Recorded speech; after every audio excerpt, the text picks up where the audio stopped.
Okay, and we should be back, and that will be a dramatic improvement to the performance of the stream. Thank you for your patience, and sorry for the inconvenience. AlphaGator is letting me know that SPQR also has a server that is really cool and an alternative to Growling Sidewinder. It's called the SPQR Coliseum. I have played on there. And he used to be Growling Sidewinder's mod for a year. Had great hardware for the server, no lag, and plenty of A2G targets. I've been there. Great server.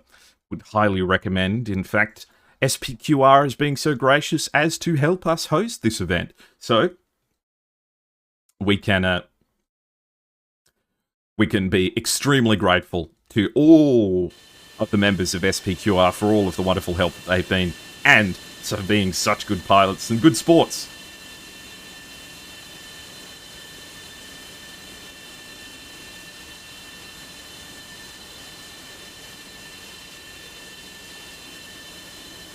They're a great group of pilots, and I cannot wait to see what they're capable of. Gosh, the anticipation before everyone takes off and gets up into the air. It's so exciting. I can't help but just get a little bit giddy. There's so much opportunity.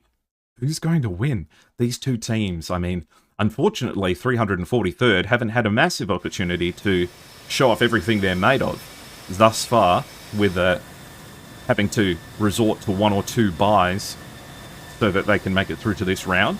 Not their fault, but this team is fantastic.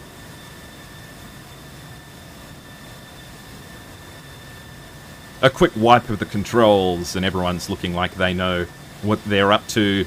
SPQR reporting ready, 343rd saying that they'll be ready in 1 minute. So, last chance to go and get yourself that drink. Last chance to seat yourself comfortably before things start to get pretty exciting up in the air today. Some of the players like to get every single drip of fuel that they can into their aircraft. So sometimes they'll taxi over to the runway and equip their wing fuel tanks only after getting to the taking off point. Now, whether or not you're using all that much fuel is, well, it's up for debate, but we can see. Okay, both teams are reporting ready.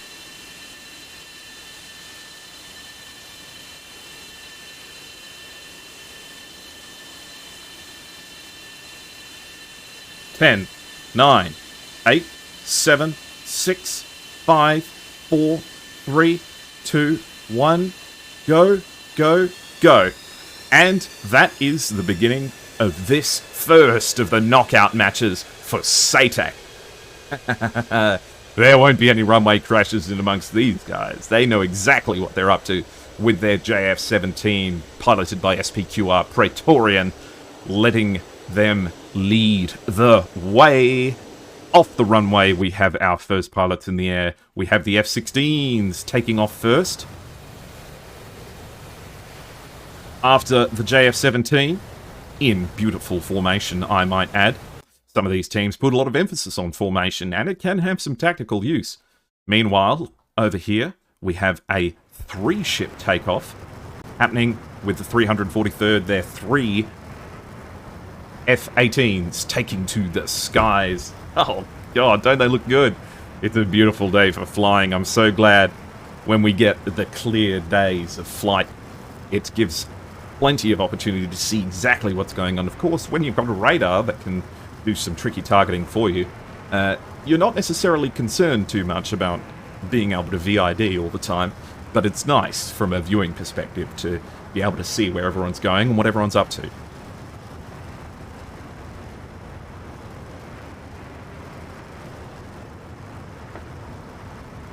Now, of course, we have AWACS support provided by the A50 and the Yi-2 Hawkeye. So, pretty much as soon as these guys take off, they will be visible on each other's scopes. So, those GCIs will immediately be mentioning the fact that they see the enemy and providing guidance about where they're getting ready to go. Now, it'll be tricky to know whether or not the teams can differentiate between these relatively close formations, but they should be able to. And I'm sure over there at SPQR they're saying, okay, I'm seeing a 3-ship taking off and heading straight towards the circle. I see a JF-17 taking off with an F-16 following closely in its wake. Ooh, we've got to check out this formation. Let's have a look.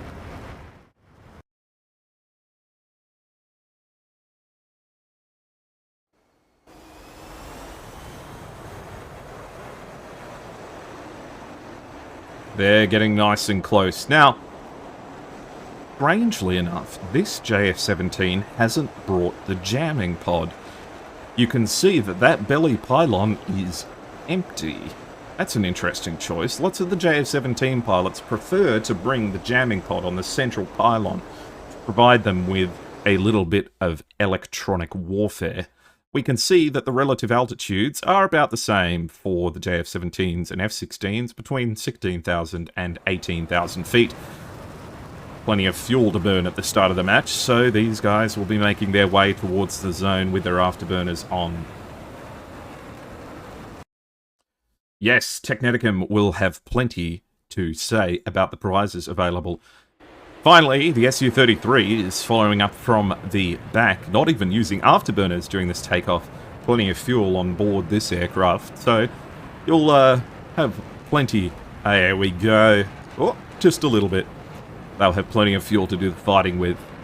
You might not expect it, but the Su-33 can fly and fight at quite high altitudes, and those R-27ER missiles can reach out and touch people from extreme ranges when they're launched at high altitudes. Extended range is no joke. It looks like we have the groups for 343rd making their way directly into the circle, with the F-18 staying in a relatively close combat formation, all within visible range of each other, and the F-16s following on behind. We have Sudakuken in the back, Papa No and AKAS forming the second group, and the front group occupied by Unosuke, Starry Fox 9 and VIP Boy, all making their way. Looks like they'll form the vanguard of this. Yes, the Su-33 carries a lot of missiles. In fact, one of the predominant differences between the Su-33 and the Su-27 is the fact that on the inside of its wing pylons, it gets an additional pylon for R-27ERs. So it carries a grand total of 6 Fox 3s, Fox 1s rather, plus the R-27 ETs, and some very capable R-73s as well. Now, another limitation on the loadouts available to players within this game is that in this competition, there are no AIM-9Xs. So as you see here on the wings of the F-15s, which are predictably going high and fast, they have equipped themselves with the venerable AIM-9M. Still a great dogfighting missile, but not quite the off-ball sight monster that you may expect from the AIM-9X. Which, you know, there's a bit of contention about the AIM-9X. I love the fact that it's not here because it provides a good opportunity to really show off what you're capable of in the dogfight. We can see the formation for 343 is coming in fast, and they will be entering the circle pretty much first, with the F-18s leading the way and the F-16s forming the rear guard. That A-50 for the blue side, providing eyes in the sky. And over here on the SPQR side, if I get down here low, you will see a relatively good angle of where everyone's going. We have the F-15 splitting off to the north and the south at high altitude. Not an uncommon tactic. Meanwhile, the JF-17, the F-16, and the Su-33 spreading out in amongst the middle at the lower to mid altitudes, with the other F-16 joining them. Looks like they'll be sweeping through the center as the F-15s provide them with the support on the outside. Just got word that Blue has taken control of the battle zone. They have entered the inner circle. Now, of course, we're not stressed about SPQR not making it in time. 75 nautical miles from end to end, approximately, depending on where you're going from. But if one team occupies the circle with the other team not being present for a long enough period of time, that's an automatic forfeit. So that is, in so many words, to say that the fight is on. We have 343rd staying in a relatively close formation, and would you know, it looks like they've decided that the mountains are going to be their home. Now, you remember what I was saying earlier on, that certain aircraft excel within the mountains? Well, I would say that the F-18 is one of those aircraft, with its helmet-mounted sight and terrific missile tracking capabilities, very, very tight turning circles. In the mountains, this machine is brilliant. Potentially a lot better than its contemporaries on the other side. We'll have Assassin in the F-15. Now, the real question is will Assassin's radar be confused by the ground clutter provided by the mountainous terrain? And will they be able to get shots off? And of course, you're having a little bit of a gamble here, because if you get low down in amongst these mountains, then you're relying on the ground masking to protect you from missiles and the ground clutter. And make no mistake, Papa No is ensuring that they are going to be safe and stealthy in amongst these hills. I'm sure that the SPQR GCI is saying at the moment, they're low. They're low in the mountains and they're hard to see. They'll probably be popping in and off scope as this A50 does not necessarily have a clean line of sight as they dip in between the mountains. They'll be saying, I'm losing track of them.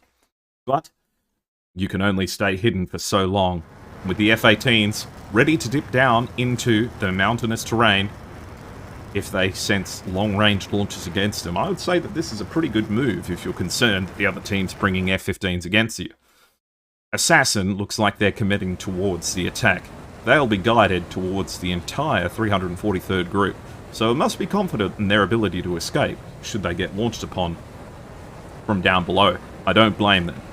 A lot of energy is lost in these air-to-air missiles launching from low to high, so if you sense that there are missiles coming towards you at this high altitude, it's little more than a question of turning away and leaving. So the F-15 is pressing the attack here, while the second F-15, piloted by Gopnik Tsar, I would be willing to bet that we'll see a missile off the rails any second now, is heading down towards the group as well. Now, the real question is, will these AIM-120Cs be spoofed amongst the mountains? The Gopnik Tsar is a tremendous pilot and knows missiles very well. In fact, I think you would have seen some of the dodges that they managed to pull off during the competition. And there we go, we have our first AIM-120C launch of the match, as they get one in return. Now, this is a low to high and a high to low shot. They're going in all kinds of directions. Oh my goodness, 4 launches, all in different directions. Looks like the northern one from Gopnik Tsar is heading towards Starry Fox 9. SPQR Assassin launching towards Unosuke. And return launches against both of them. This AIM-120C well and truly spoofed against the terrain. The launches against Gopnik Tsar, no dice. This AIM-120C has potentially got track against one of the 333rd planes. Needs some countermeasures. Oh my god, that's close. Oh, Unosuke could have scraped the paint off that one. Unbelievable. That's the power of ground clutter for you. At the last second, that AIM-120C, relying on its own radar, can get confused in amongst the ground terrain. Excellent dodge by Unosuke, and no blood spilled on either side just yet, as these AIM-120Cs have sadly found nowhere to go, and travelling very slow, their batteries will run out and head down towards the ground. In fact, you've got to be careful that this radar doesn't pick up one of you as you're flying directly beneath it. Okay, the first blows are traded, and as expected, the low-altitude flying from the 343rd has provided them with good cover against the SPQR missiles. Let's have a quick look on TAC view.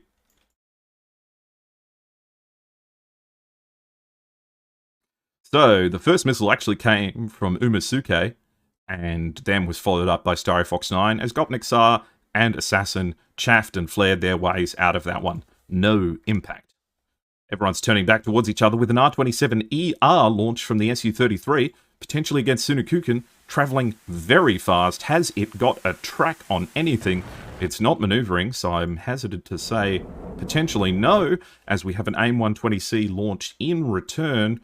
Quite long range. I wonder where that one's going. Sunukuken up against potentially Praetorian.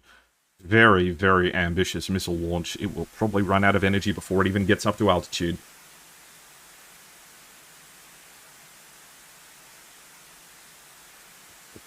Really just a missile launch to say, hey, we're here. Don't get too ambitious.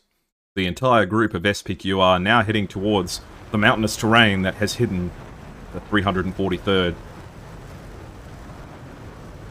Some have dropped their tanks. In fact, we've got an AIM-120C from SPQR Zim, the rearmost of the F-16s, and we have two AIM-120C launchers from Sunukuken going in return and very quickly turning defensive.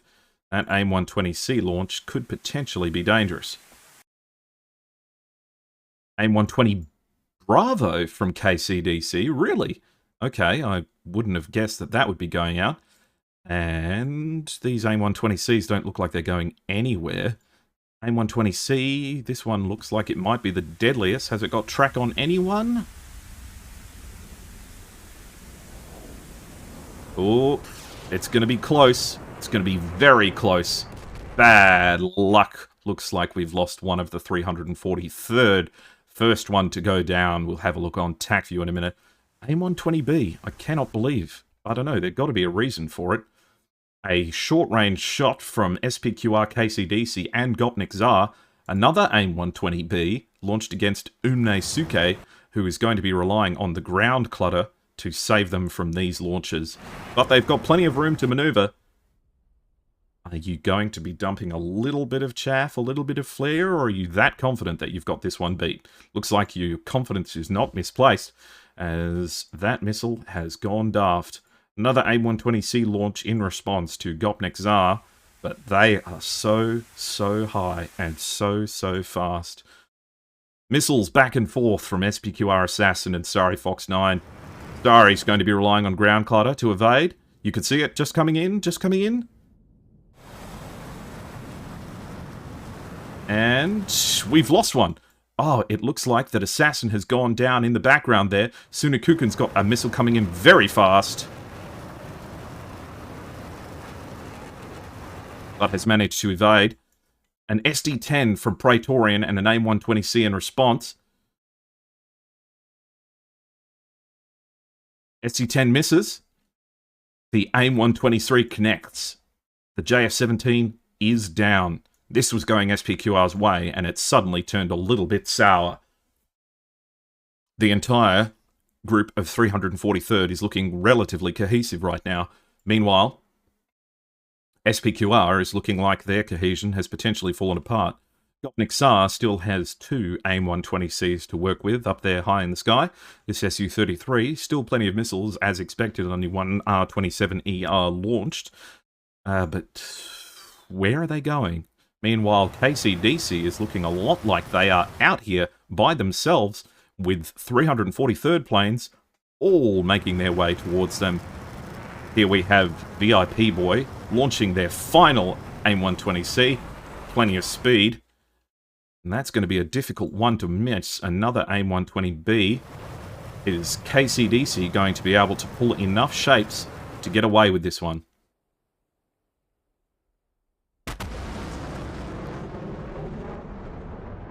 The ground clutter works both ways, as that missile is evaded. Oh, this match is not over. Another AIM-120C launch out against KCDC. This one will be hard to miss, because it's got the speed. Casey, show us what you got. Not enough. Down you go. Gopnik Tsar is the next one to step up to the plate, with 343rd planes beneath him in every direction. One AIM-120C left. What can you do with it? Comes off the rails. Launched against a group of 3. Starry Fox 9 beneath them. The best bet you'd have here is that this goes for one of the ones that has missiles left, but it looks like it might be going towards VIP Boy, who's got nothing left in the bank. VIP Boy goes down. Now we have Sunakukin and Gopnik Tsar within 3 nautical miles of each other, but separated by a lot of altitude. And Punk and Starry Fox 9, they are going to go head-to-head now. R-27ET, the infrared guided missile, launched from high to low. Starry Fox is going to have to keep their eyes open, but it looks like it's already been lost in the ground clutter, knowing exactly when to drop those flares to defeat that one. An AIM-120C heading up into the stratosphere to attempt to intercept the Gopnik Tsar, but that's a long way for a missile to travel. Starry Fox 9 launches an AIM-120C, quite an ambitious shot, not entirely sure where that one's going. Have you got anything left to work with, Starry? No AIM-120Cs, you're down to Sparrows, but with someone that high up and with not much to mask them up in the air, it'll be interesting to see how you decide to go against the Su-33, which is still well stocked with missiles.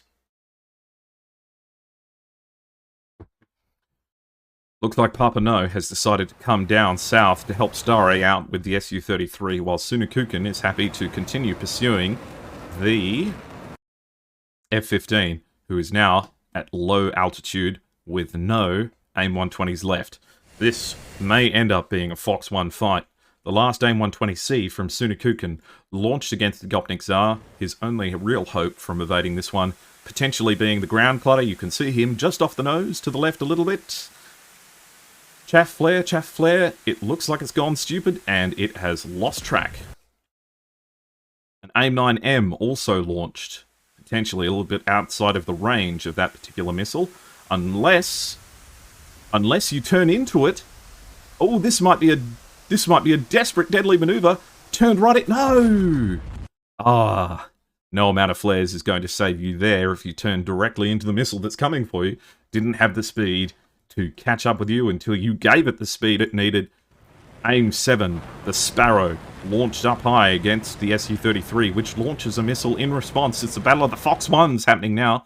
We have an R-27ET launched against Papa No. Quite an ambitious shot, and particularly when firing downwards, it's tricky to say whether or not it will have the legs or the track to be able to get down and in amongst it. The AIM-7P looks like it has done as all AIM-7Ps eventually do, gone stupid, and is about to die. Has this got track? Oh my god, it did connect! Wow. Another classic case of turning into the Fox 1 when you haven't got the RWR telling you where that missile is. It can be pretty tricky. Starry Fox 9 down to heat seekers with one Fox 1 left. And not much separating the two aircraft. Co-altitude. Relatively close, less than 5 nautical miles between them. Let's see how this develops.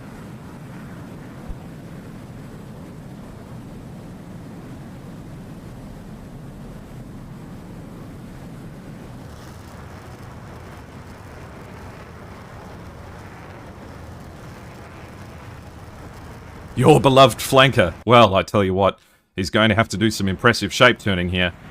But he's in the mountains. This is flanker territory. Can those canards give you the lift that you need? You can see Starry has launched an AIM-9. Oh no, you've got a flare earlier than that. Oh, but Starry takes a hit as well. That's it. It is all over with the sole survivor for 343rd being Sunakukin. They must be feeling very lonely up in the sky. But the real question is, does Sunakukin have enough fuel to get home? It's 115 nautical miles, and that's been some hard fighting. You've got no wing tanks left. This is going to be difficult flying to get back home. We'll keep an eye out for what happens there, but in the meantime, let's check the TAC view.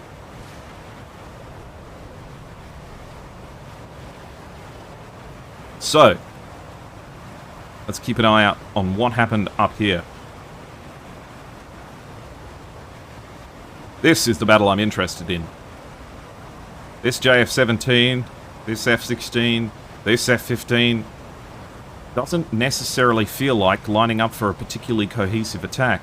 Meanwhile, it looks like the 343rd are all going wild. These AIM-120Cs going all over the place. This one definitely has the speed and reach to reach Assassin, being caught out at too high altitude to be doing that. Not notching. It looks like Zim and Assassin go down at exactly the same time. That is what good coordination looks like.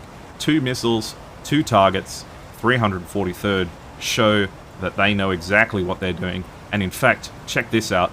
This is a track while scan shot.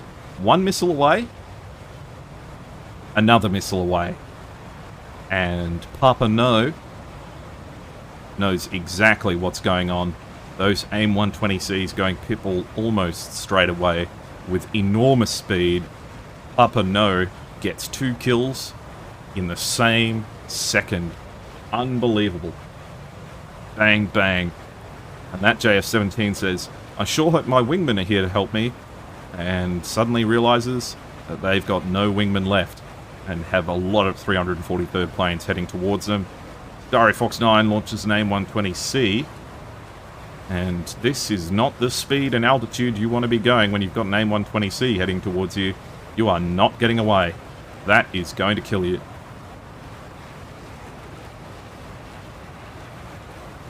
Does anyone know why KCDC might have elected to bring the AIM-120 Bravos? It just feels like there's not a benefit, but maybe there is. I don't know. Viper is going to have to fly on Economy++. Well, the Viper is fuel efficient if you're careful. No doubt that Sunakukan has their cruise page well and truly open at the moment, enjoying the sunset as they make their way towards the friendly runway to secure the win. So what'd you guys think? That was a hell of a fight. Could have gone either way, but there's still plenty of fighting left to do. Why are the Romans in jets? Who's to say?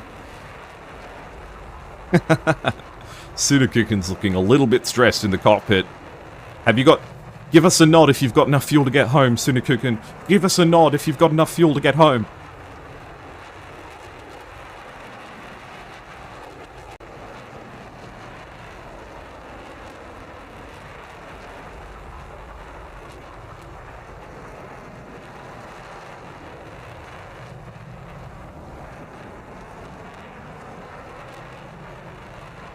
Yeah.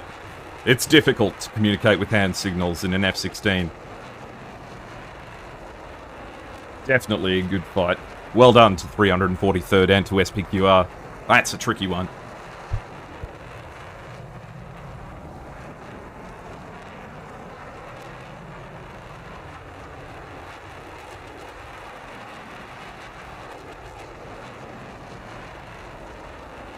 Oh my goodness, the intensity of this conflict is so warm it's heating me up in my room.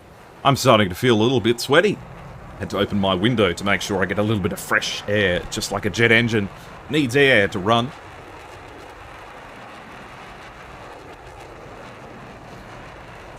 I'm sure that SPQR are talking to themselves at the moment.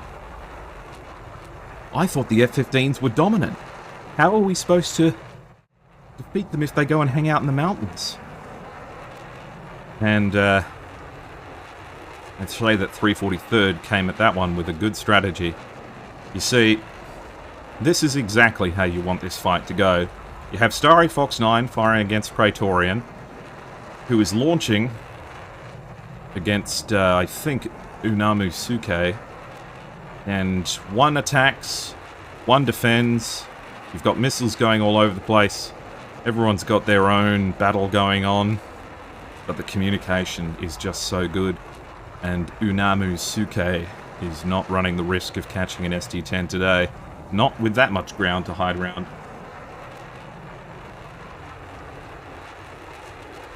Yes, my PC is producing an enormous amount of heat. This Su-33. Be curious to know what the logic was here, because this is too far away to be getting involved in any of this fighting. All of your friends are fighting and dying over here, and you are currently doing something. Not entirely sure what, but it's not helping anyone. Your GCI should have been saying, all 5 of them are down here. What are you doing up here? You scooting around? There's no one to fight. Conserving fuel, sightseeing. It's a beautiful part of the world.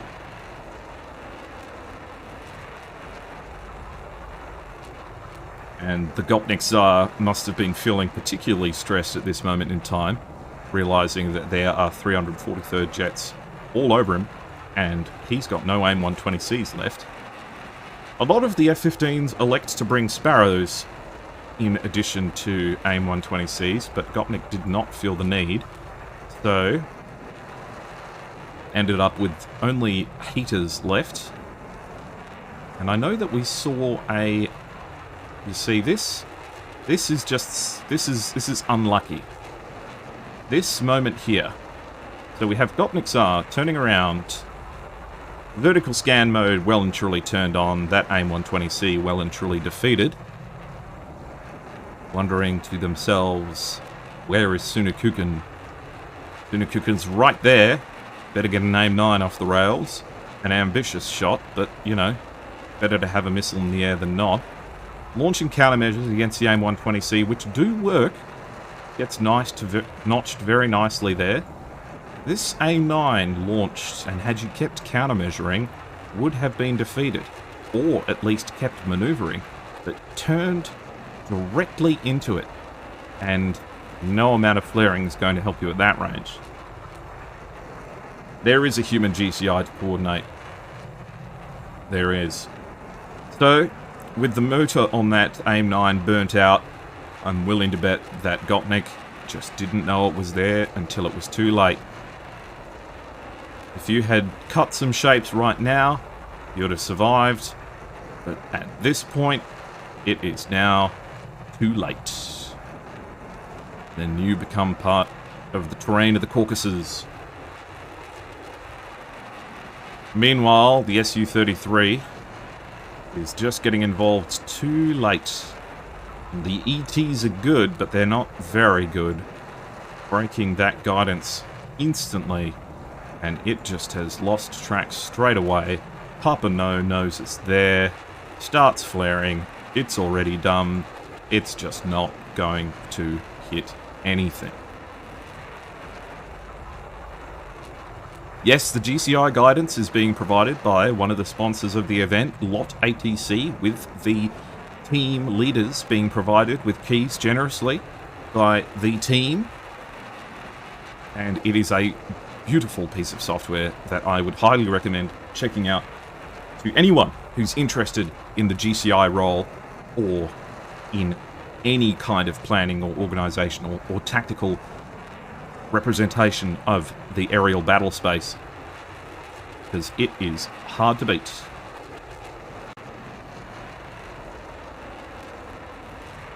Now, this situation's a tricky one because the F-18 can keep up with the Su-33 in this sort of fighting. Really depends on who's going to make better use of their plane.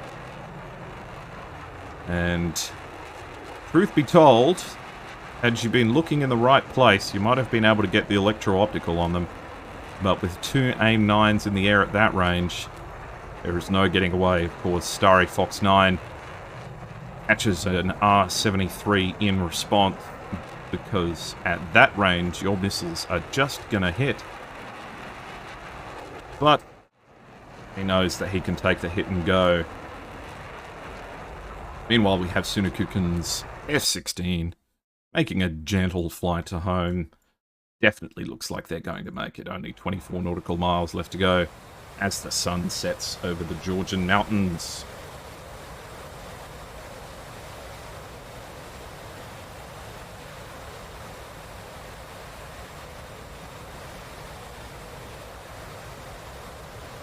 I certainly wouldn't be surprised if we see this going to 3 matches,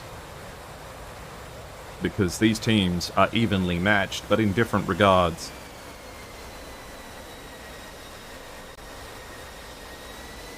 And I'd say you've earned a little bit of showboating, Sunakukan. You fought hard.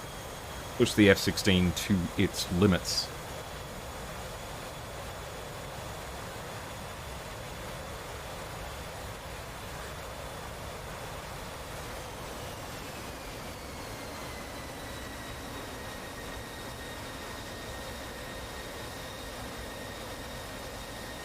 You think round 2 SPQR will bring something interesting? Yeah? If you were flying, what would you have done differently?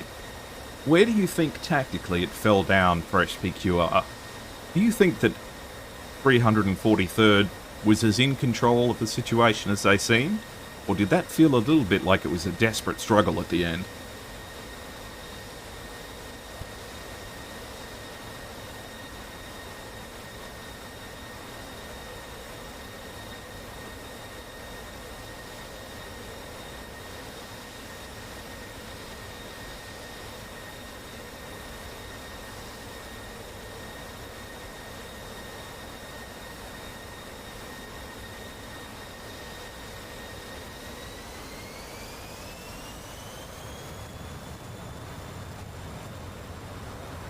You can see the airfield distantly off in the distance, with the sun just above it.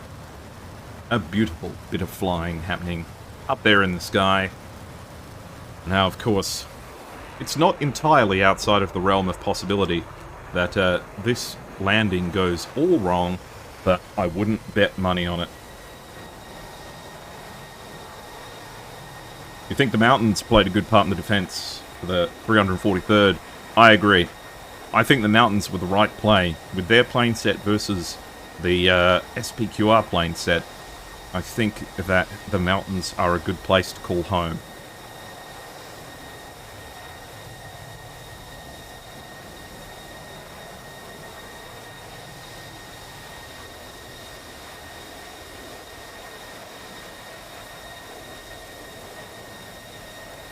Now, of course, the match isn't over until they've landed safely. So, this point will likely be going to 343rd, but let's not put the cart before the horse as we queue up to see Sunakukan land on this airfield.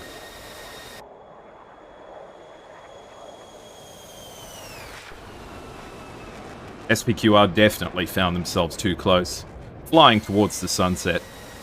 What more could you want? This is the last one left, the 343rd. Everyone else, a little bit of a dirt nap. But it was all in the service of good flying.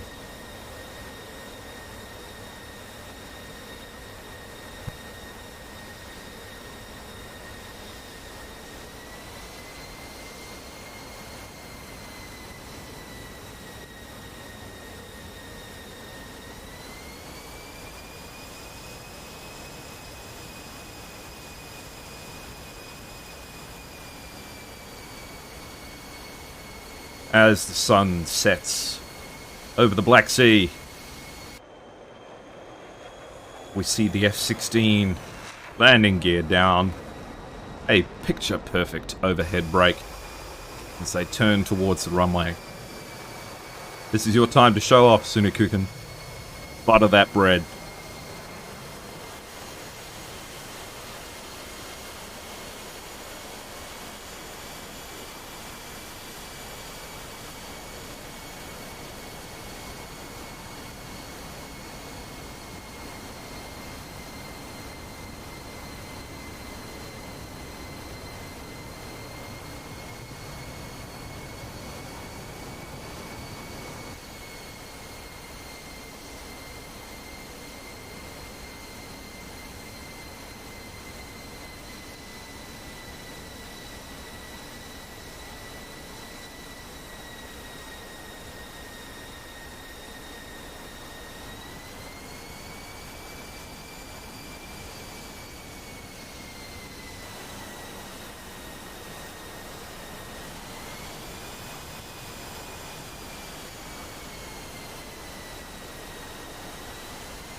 And with a gentle touchdown, Looks like 343rd secure this round. It looks good. It feels good.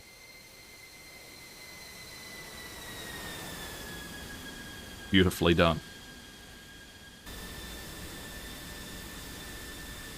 Always tricky to get the F-16 fully stopped on the runway. F-16 rocking the jamming pod, are they useful? Depends on who you ask. I'd say that the jamming pod on the F-16 is a curious choice, especially if you would potentially want to take fuel there. Some people, in fact, what surprised me was seeing the JF-17 without its jamming pod, because that's definitely considered to be one of the top ones for this sort of fighting.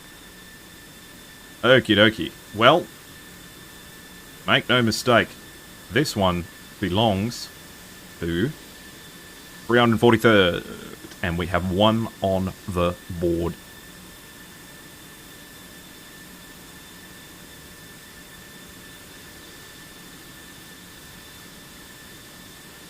Must be feeling very, very lonely on the runway today. Where are all my friends? I'm here stuck by myself. Well, at least I can bring all of their stuff home. Nice flying. Well done to the aviators of 343rd. That was some tricky flying, but they earned that win. The JF-17 jamming pod gives range to threats on the RWR. I'm not sure, actually. Maybe. It's not something that I'm an expert on. But with that being said, we have to wait for the teams to swap sides and get ready for the next round. If you want to stand up, get a drink, get yourself a little bit stretched out before the next flight, I'll let you go do that. We'll be right back in just a minute.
Okay, welcome back. Hopefully you got a nice glass of water and are feeling refreshed. Have a little bit of a stretch behind the back of your head. Get those muscles all ready for a bit more flying. It's important.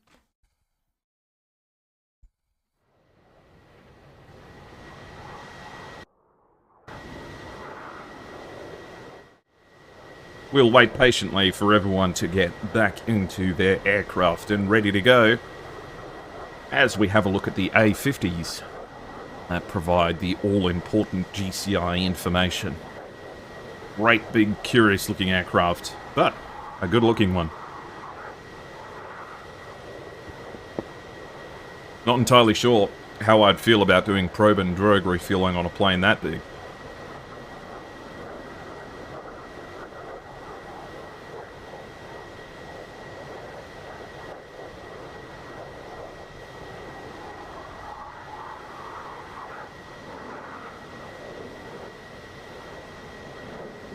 And I've just received word that I'll get to show you a little bit of Lot ATC for this match.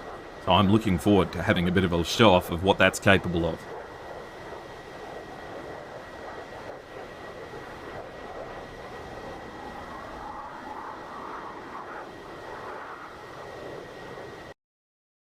We'll have everyone getting into their planes as they prepare on the runway. They've switched sides.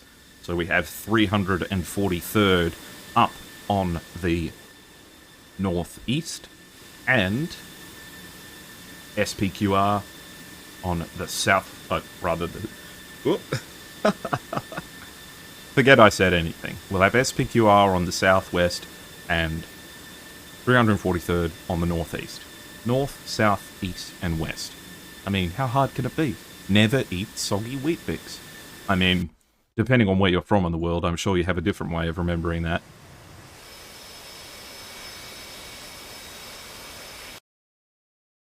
Hey, it's good to see you. Welcome in.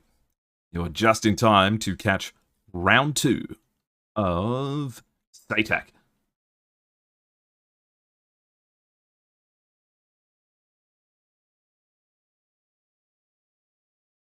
Important to remember is that this is a best of 5, not a best of 3. So, we'll at the very least be getting 3 rounds today. You are absolutely spoiled when it comes to aviation content. We're moving on to round 2 with SPQR versus 343rd. Who has got predictions for me? Hit me with your hot takes. Tell me what you think is going on.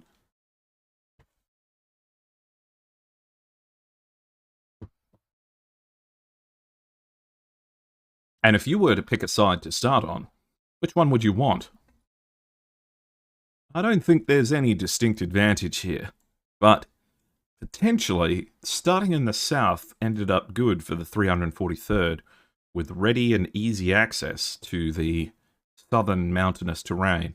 It'll be interesting to see if when they start here at Mosdock, they make a beeline to go back down there and then screw around down there, but we have all of this open terrain in the north. That'll be tricky to get away with using.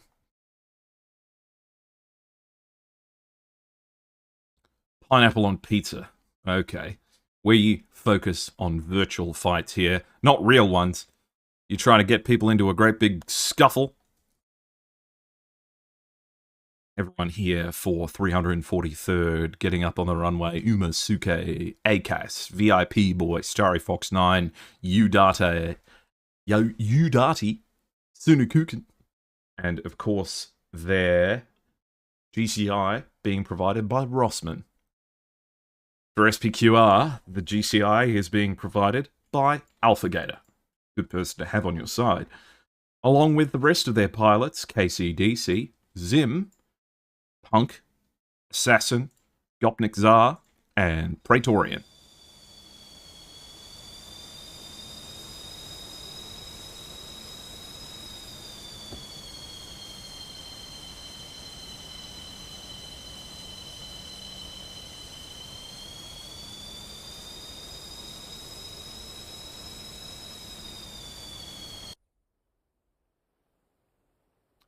A beautiful sunny afternoon, with the sun not that high in the sky, but with plenty of daylight to burn, as everyone makes their way over to the runway.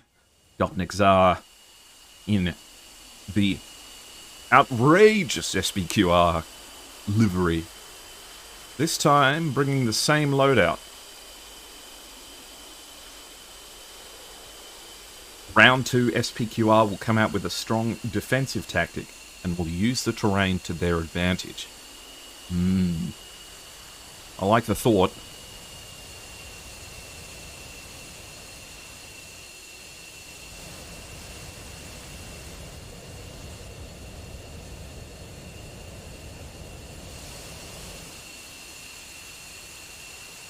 The F-15s just taking over to the side for a minute to let their buddies pass. You must look into your crystal ball. Ah, let me know what the crystal ball says, actually. Now may I please take an aside to say thank you very much to all the people who've supported me during this competition. For the follows and for just being here. Letting me cast this SATAC competition. One of my first experiences of casting this sort of event, and I have loved every minute of it. So, having you guys here and enjoy my content has been absolutely wonderful. Could not say thank you more to Tech and all the other people involved in the production, along with all of the sponsors. Extremely grateful for the opportunity. Thank you.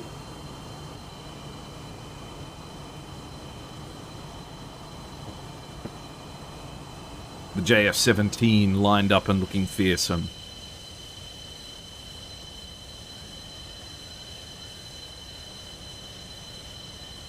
You want to see SATAC, but Sabres versus MiGs. As SATAC develops, we may see it one day. Could you imagine? Korean War SATAC, Cold War SATAC.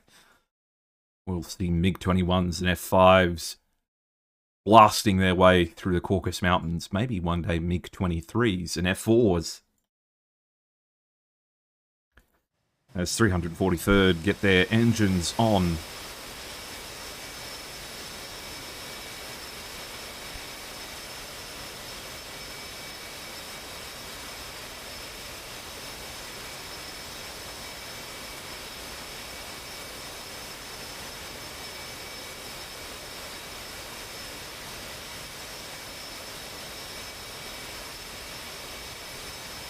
Okie dokie. Oh, we've lost a player for 343rd. Might just need a quick reboot. It is DCS after all. Does take a little bit of figuring to get all of this working. 343rd sitting comfortably in their F-16s. Once again, bringing along a jamming pod plus wing tanks. Oh, just finding the right livery. This one, not that one. This one? This one? No, not that one. No, not Turkish. There we go. That's the one we want. Oh, no, got it wrong again. It's amazing that they managed to respray these planes quite so quickly. In fact, that's a fitting camouflage as well. Seeing as the 343rd is a Japanese squadron.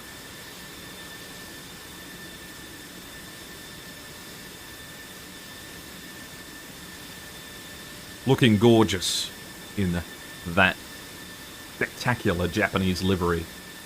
Those ground crews are fast, yeah. Truly digital camos. Exactly.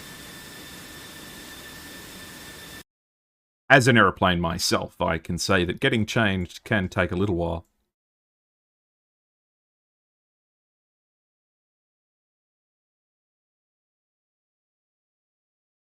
SPQR is reporting ready. They're all lined up and raring to go. How's the lineup looking? So, we have the Su-33 in the back with the two F-15s just in front. And then in front of that, the F-16s and the JF-17 leading the way, this time electing to bring the jamming pod. The F-16's not bringing jamming pods, but instead electing to bring the extra fuel. The F-15's only bringing the wing tanks and not the centerline tanks. And of course, if you're in an Su-33, you don't care about carrying external fuel because you carry more fuel than your average suburban bus 10 times over. B2 camo is hella nice. I agree. As Razbam get the MiG-23 out, SATAC will make a SATAC Cold War as well. Music to my ears. All we need now is for Leatherneck, or in fact, I'm not entirely sure who's in charge of the development of the MiG-21 these days, to come out and say, hey guys, we're releasing the MiG-21 2. Free upgrade to all. We've upgraded the textures. They're not from 1999 again. One of my favourite aircrafts, but damn if that thing does not show its age.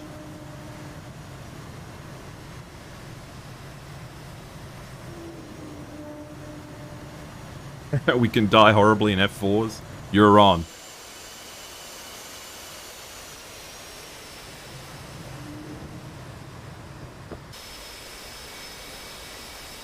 Strike first. Strike hard.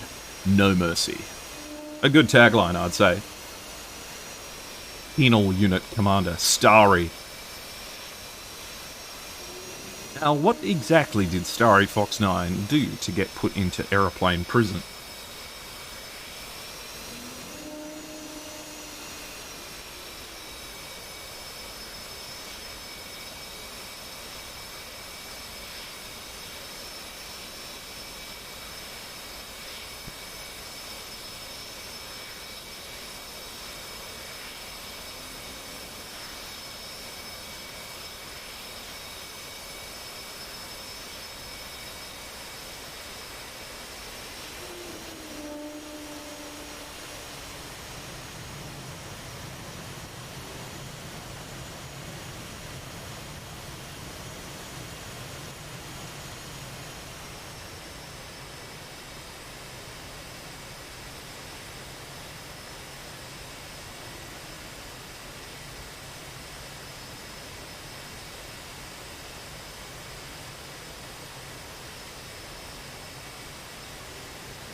Starry Fox 9 makes his way up to the start point.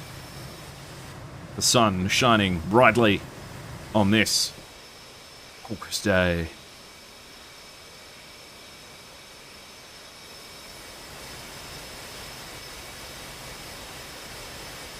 Of course, the G91, always a desirable aircraft to have, even though it is an overgrown Saberjet. Wipe the controls, make sure they're all working. Flaps and stabs look good. Good hides, good load.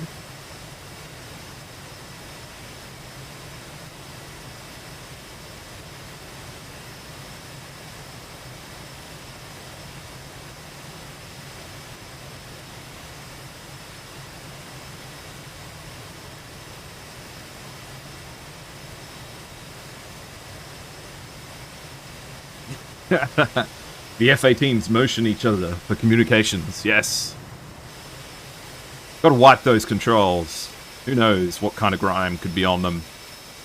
Who knows what thoughts are going on in the mind of this pilot.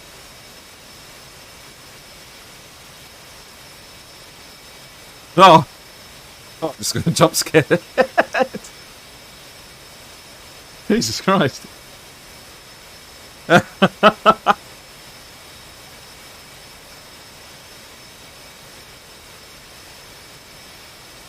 Now that's intimidating.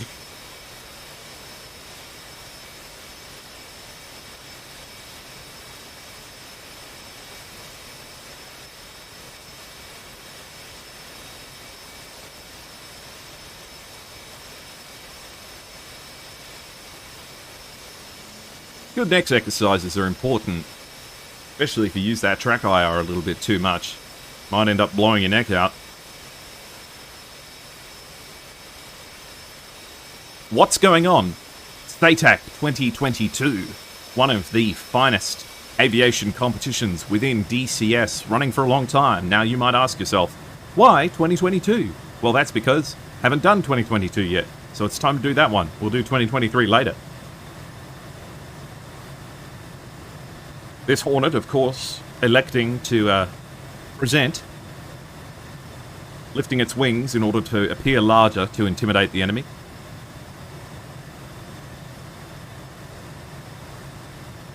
Within the aviation world, this is referred to as a bicep flex. And your wings transform. This is a clear statement being made towards the poor old F-16s in the back, who unfortunately do not have flexible wings. Where's the VTuber? Ah, it'll be back. Don't you worry. There are more important things to look at. Like these planes. There's planes all over the screen. Got planes everywhere. No doubt SPQR is thinking, Okie dokie. Well, we watched the other team last time, so let's watch these guys.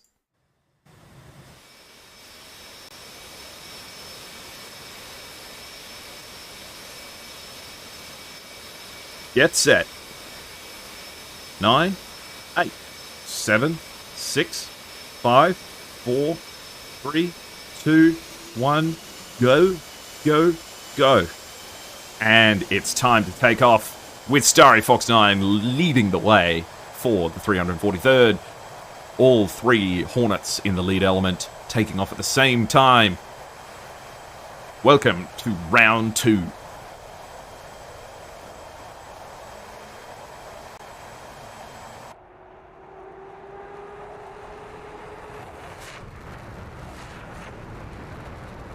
Making their way towards the horizon. SPQR is fighting today up against the 343rd. A close fight in the first match, but they dropped it. So hopefully with this one.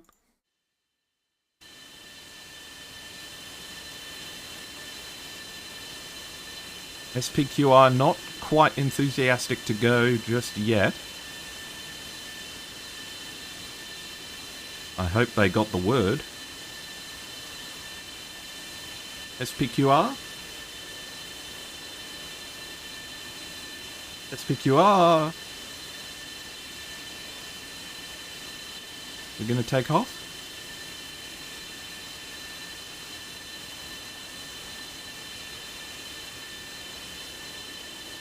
Okay. I did give the go command to everyone.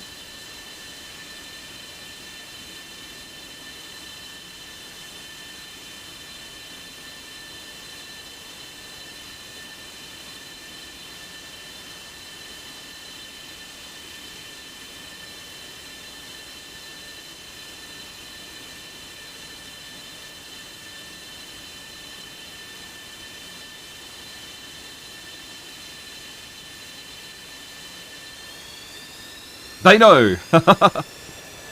Alright, off they go. Better late than never.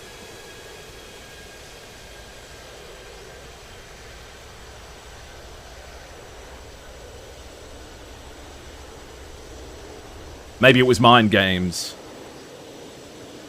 Maybe they were waiting for the GCI to get their first glimpse of the SPQR pilots. And speaking of taking your first glimpse, let's see what they see. Now, this, I must admit, is a tool not massively familiar to me. But here we have Lot ATC, the tool that the GCIs will be using to keep track of hostile aircraft with all of the tools necessary to measure bra commands and provide guidance to everyone. We see these pilots taking off here. From the ground, we have Praetorian leading the way and KC behind. It's a very, very interesting tool and honestly unbeatable if you're looking to provide GCI. Now, of course, we're viewing it from the perspective of the blue team here at the moment. So with the A50s, they've just picked up radar targets on their scope. 3 ship of unknown contacts, not yet identified. Hold on, maybe it's 2. We're seeing where the GCI needs to keep on their toes with plenty of information being provided. That first bra call coming as the radars pick up what's going on up in the sky. 307 kilometers at 067. Those first bra calls being made as everyone takes off. The transmissions, of course, coming from this blue A50. Alrighty. So they're getting track on the first aviation targets and keeping an eye on the sky. Thank you for the support, Lot ATC. Let's see what's going on in the sky as we see what's really going on. Now, of course, as you can see, the northern contact was the A50. And we can see here 3 contacts very close together. In fact, let's have a quick look at these 2 planes of Starry Fox 9 and VIP Boy right next to each other. Are they being picked up as 2 distinct targets? And there you see it. Very, very brief glimpses of 2 planes, sometimes 1. There you go, just 1. They're right next to each other. So that's tricky. This is where your formation flying comes into practice. Pay attention, or you might not notice that there's 2 right there.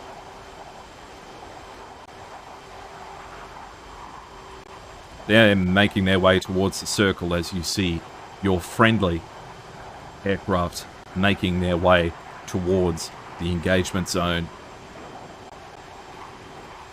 SPQR has to be careful that they don't take too long to get involved, or else they run the risk of missing out on the battle in its entirety. And they fly the AWACS into the circle. I don't think it wants to.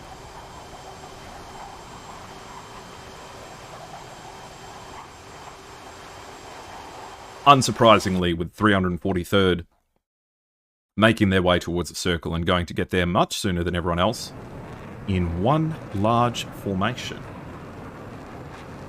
That's actually so cool to see how the GCI works. It is, isn't it? It's just fantastic. In fact, I like to imagine what sorts of communication is going on here. We can see that as they just join the circle, that the entire group is in one large connection. Of course, showing primary radar spots shows where the different emissions are coming from to identify these targets, and we're just about to see them cross into the zone.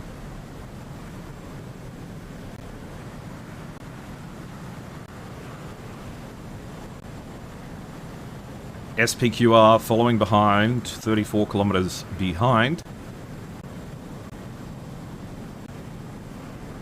Of course, we get the warning that Red has taken control of the battle area.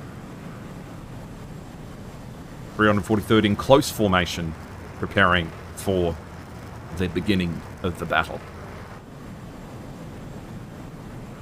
No doubt the Red GCI keeping a close eye on what's going on and providing them updates. No doubt seeing an opportunity to press forward to the more favourable terrain. Important to note that Rossman is playing GCI for 343rd, and Alpha Gator is providing GCI for SPQR. They'll be communicating in whichever ways that they see fit. It's important to note that whilst this is a PvP competition, you fly the game however you want to fly it. So long as it's within the rules, this does not have to be aviation combat roleplay. If you find out a better way of doing bra calls than whichever military you seek to emulate, then you do it. In fact, considering the fact that 343rd is a dominantly Japanese squadron, it would be interesting to know whether or not they are providing GCI in Japanese as well. We have SPQR heading towards the zone. The F-15s, once again, joining up high and fast, but this time not separating. They are staying in close coordination, well and truly beyond the sound barrier. Now, listen to this. There you go. You have to be flying in the circle. If you land in the circle, then I don't know. I don't know why you'd do that. Once the match is over, you do certainly have to make it back home and land at a friendly airfield. But there have been cases where people have run out of fuel and found themselves forming an emergency landing on the side of a mountain, which is as good as dying within the context of the match.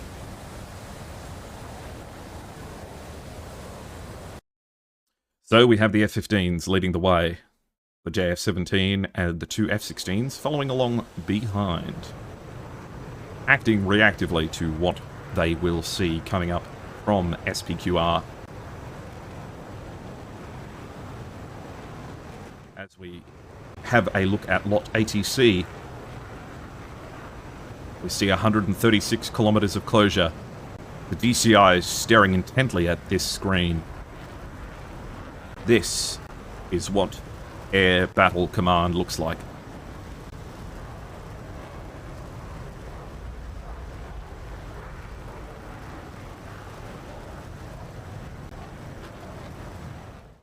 All right.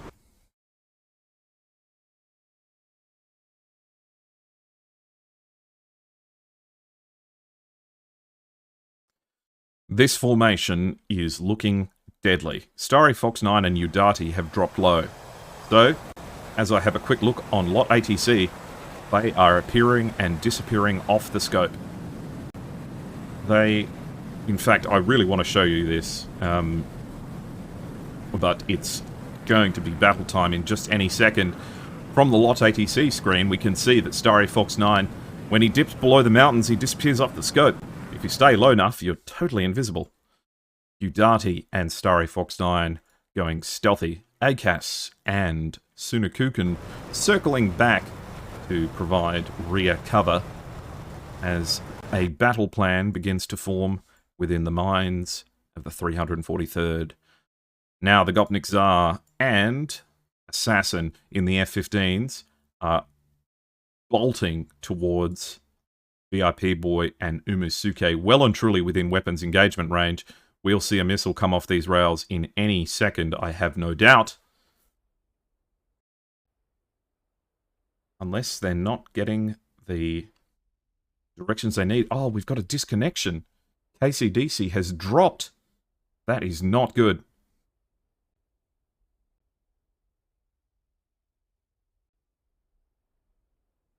No launches just yet, but they are within range of each other. 18 nautical miles, that's so close. The first AIM-120C launch comes from VIP Boy, heading up into the stratosphere. What are these F-15s doing? Is it a bait? Divide and conquer, potentially. With Gopnik Tsar and Assassin notching these missiles at this altitude, perhaps the tactic is to bait the launch and then fly away, not even having to expend countermeasures to defeat AIM-120C launches like that. Only baited out a single launch, though, with that missile running out of steam and looking wistfully towards the contrails it'll never reach. Meanwhile, the remainder of the squadron is coming up to attack the 343rd, which is not looking as organised as it once was. I think I see the beginnings of a tactic form here. Interesting, interesting, interesting. Starry Fox 9 and Udati still masking against the terrain here. I see how this tactic could potentially go awry or work perfectly. If they don't keep awareness of Starry Fox 9 and Udati heading along the mountains down here, then you run the risk of getting attacked from two sides at once. But by the same token, if the northern group of 343rd allow themselves to get too tangled in one of these two engagements, they run the risk of being attacked from two sides at once.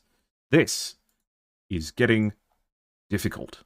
Starry Fox 9 and Udati following each other right between the mountains. They are going fast.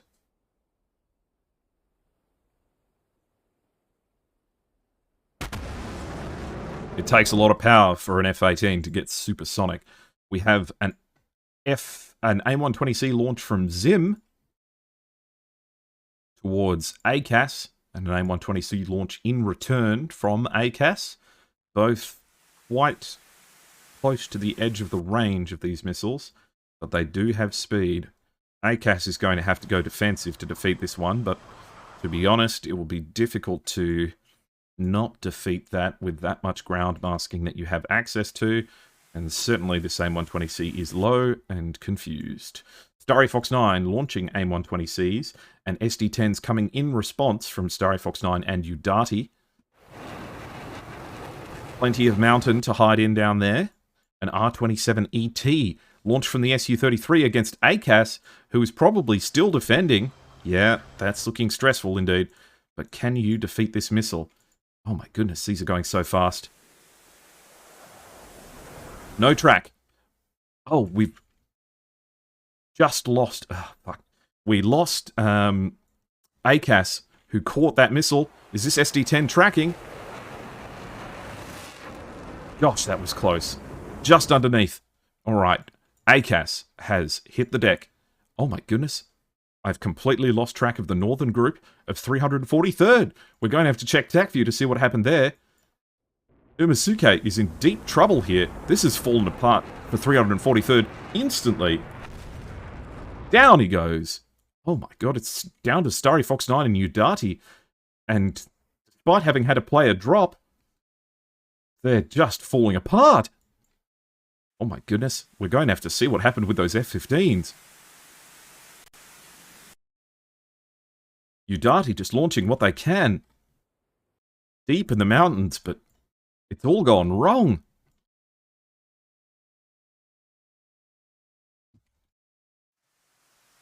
This AIM-120C shot, ooh, it's close, but no bingo. Udati gets away with that one, but only just. It's guerrilla warfare in the mountains for Udati. The entire northern group just wiped off the map without me even noticing. We'll have TAC view to keep us informed of how all that goes. Udati looking very stressed.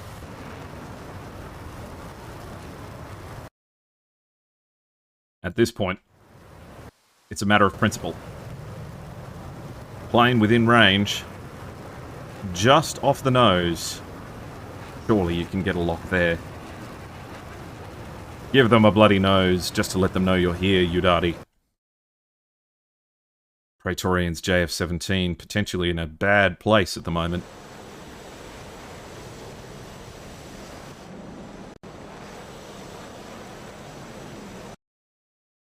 With Udati following along behind. It's getting personal now. Starry Fox 9 defending against just so many AIM-120Cs.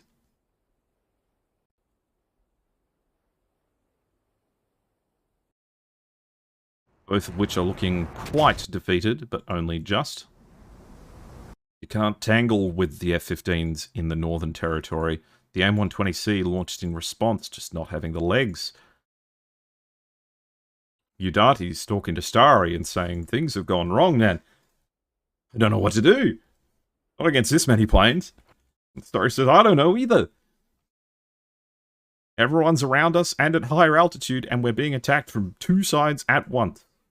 This is not where you want to be. Gopnik Tsar has one AIM-120C left, and Assassin is the same. Gosh, they must have pulled off some incredible track while scan shots. Alright, Gopnik, show me what you've got.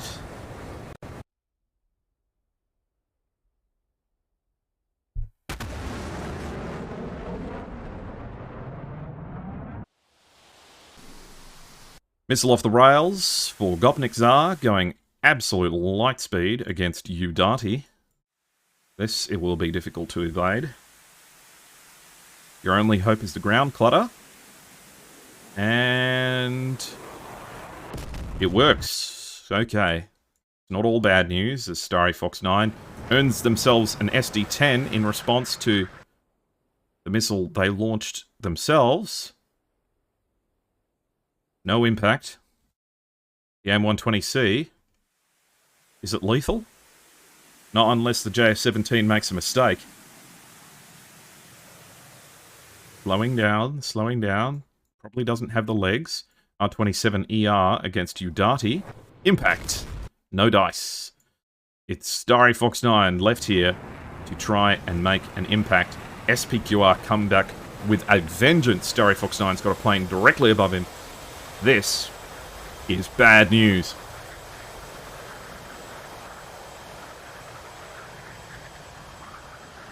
Starry Fox 9 becoming distinctly aware that there are fighter jets in front of and behind themselves. It is not good times. An F-15, at this point, it's probably just seeing who can get the kill. Assassin's still got one AIM-120C left. Who's going to be the one that gets the track and launch on Starry, who is running with one AIM-120C left. I don't see a way out of this one with two heat seekers and one AIM-120 with 5 SPQR pilots bearing down on you. Doubly so impressive with the loss of... well, actually, we'll have to see whether or not the disconnection was intentional. Assassin going here at 720 knots. Saying, I would quite like to get this kill, please. That missile comes off the rails.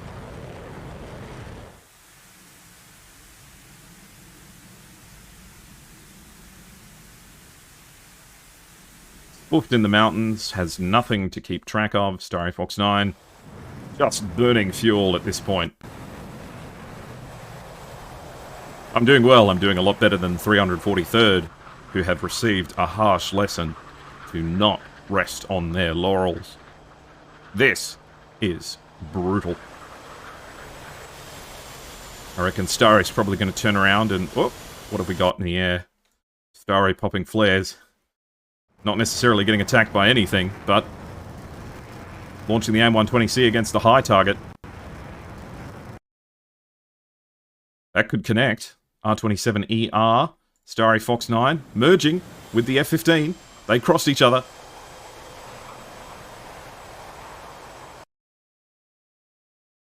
The AIM-120 did connect.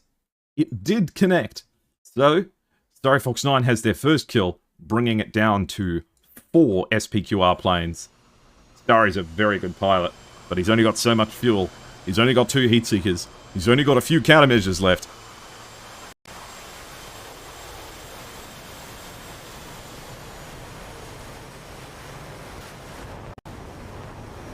He launches both. He gets the kill. Incredible.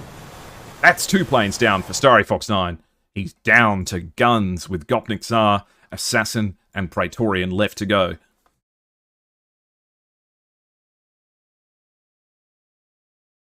This is looking difficult.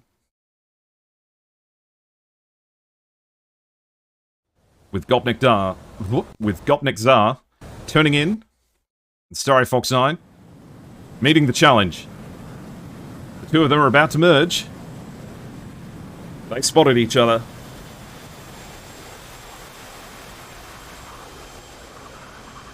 Starry Fox 9 is a brilliant pilot.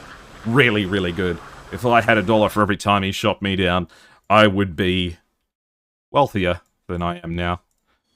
Has anyone got any Fox 3s left? We've got the SD-10s left for the JF-17. The F-15's down to heat seekers. And the other F-15's down to heat seekers as well. So, these guys need to play their hand carefully.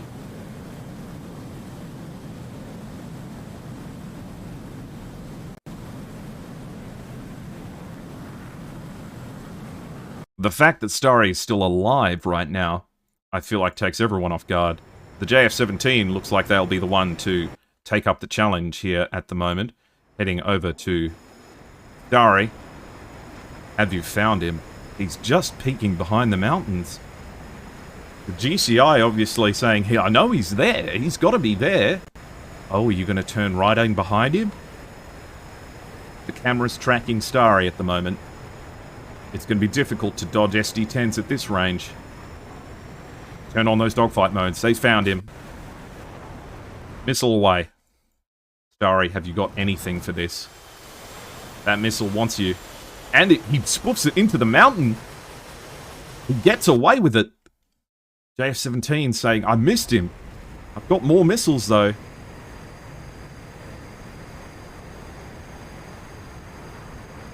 Starry. Pulling the paddle. Pulling G's. Dipping behind the mountain again. The JF-17 going high. Saying, I know he's got no missiles left. He can't have that many missiles left. Oh, it's another missile away. It's a PL-52. It has no track. Starry is just getting away with it. Another PL-5. And he spoofs that one too. Praetorian is down to SD-10s. With an uncatchable F-18.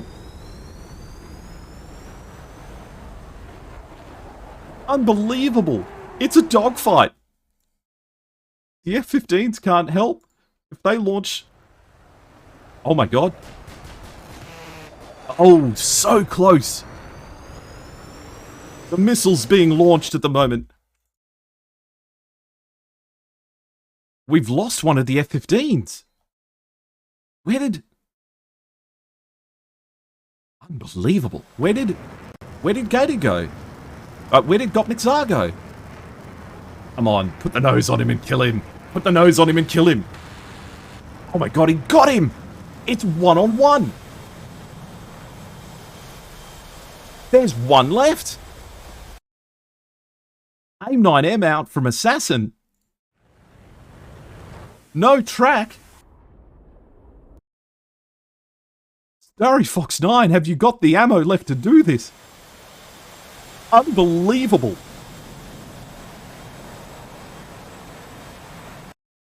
There's one F-15 left. Where did the Gopnik Tsar go? It's going to be a merge.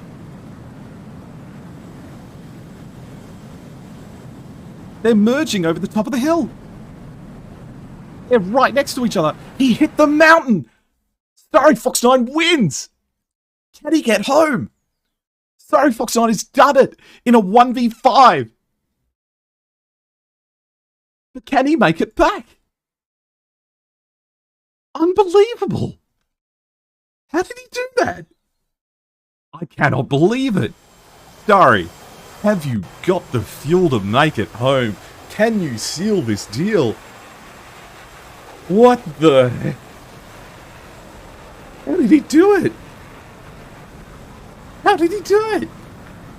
I can't believe it. A 1v5 clutch. Unbelievable. Unbelievable. How did he... I'm speechless. Okay. So let me catch my breath.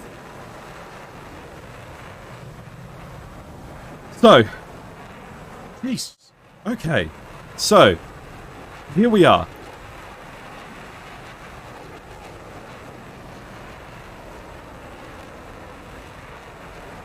Okay, let's see what happened. So.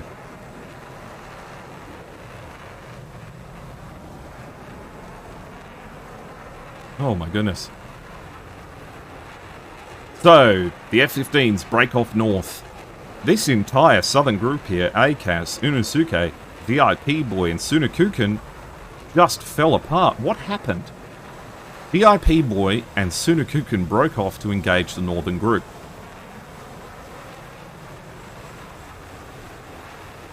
They launch AIM-120Cs towards each other. A track-while scan launch from Assassin. Both missiles look like they have good track. One of them impacts Sunakuken. The other one impacts VIP Boy, who's had it. So, that's two done for. The F-15s do their job perfectly. Unamisuke is in a bad shape, with the Su-33 of Punk coming along to deal with him.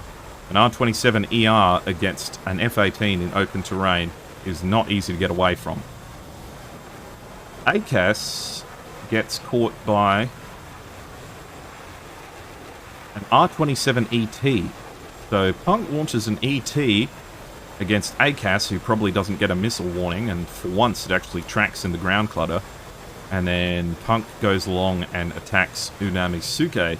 So that explains what happened to the northern group. That just disappeared there. Udati's in bad shape, fighting desperately in the background.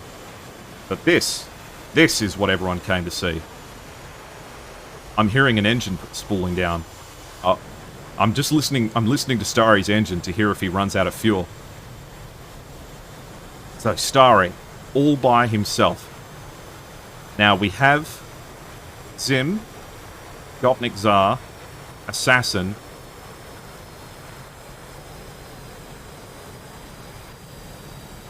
I'm hearing an engine run out of fuel.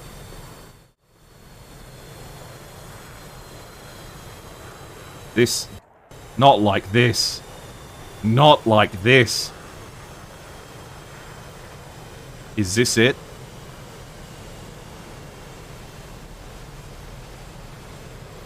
I hear engines spooling down. I see turbine blades slowing. He shut down an engine to conserve fuel? No! No! Oh my god. This is insane. Unbelievable. He shut one down to save fuel. How far has he got to go? He's got 107 nautical miles. He's at 31,000 feet, flying at 218 knots. Unbelievable. Okay. Okie dokie. Well, we'll go to this. So, here we are. Starry Fox 9.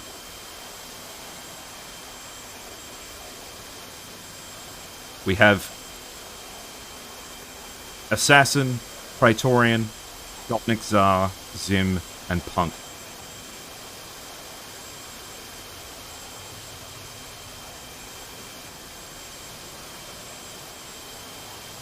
An R-27ER launch towards Starry that has not much chance of connecting. An AIM-120C launch against Zim that was done in favourable conditions while merging with Assassin. Punk turns around.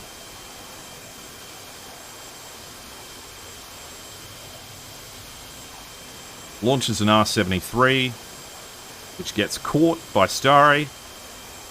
Two R-73s. Starry dodges. Oh my god. Unfathomable. How did Starry dodge two R-73s in a head-on fight? First one goes for the countermeasures. Second one goes for the countermeasures. By inches, the AIM-9s connect. How? Look at this maneuver. Look at this maneuver.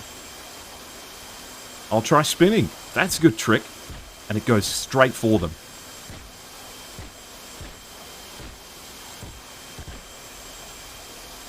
So that's another one down. Gopnik Tsar, Praetorian, and Assassin. Praetorian, what happened here? This is the bit I'm confused about. Did Gopnik Tsar just... No. No, surely not. Target fixation? That is so rough.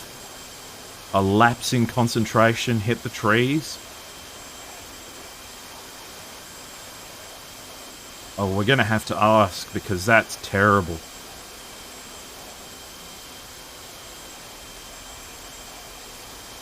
Gopnik Tsar impacts the side of the mountain. Becomes a spray of debris.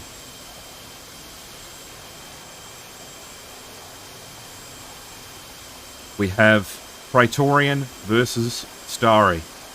The JF-17 already at a disadvantage in the guns fight. The first spray of guns, no connection. The Hornet in its element here. Guns fired, no hits on that first pass, but it was close.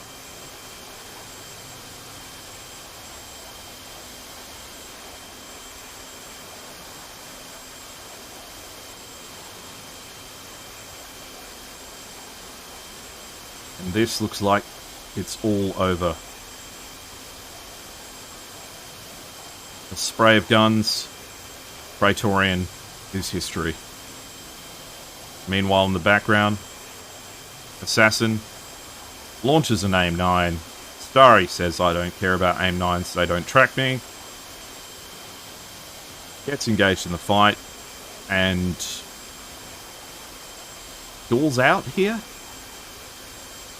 I don't know if this is running out of fuel.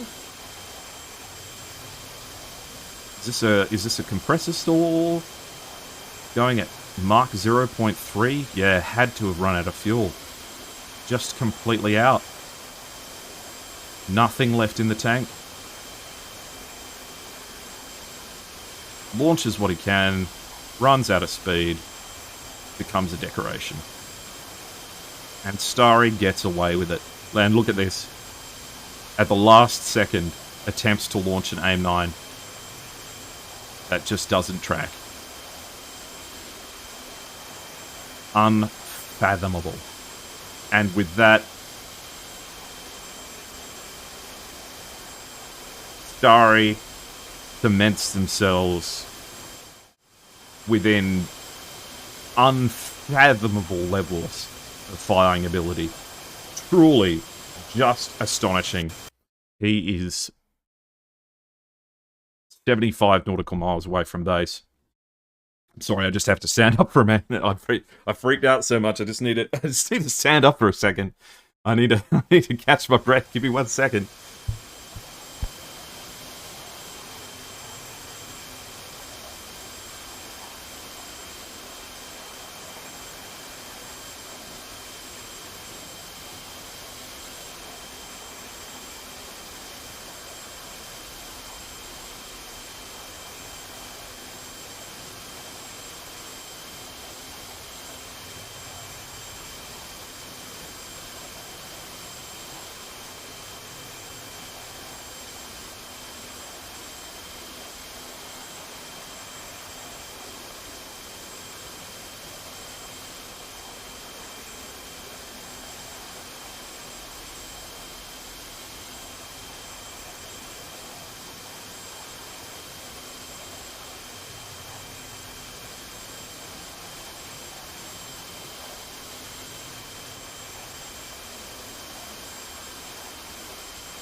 Okay, I've had a glass of water.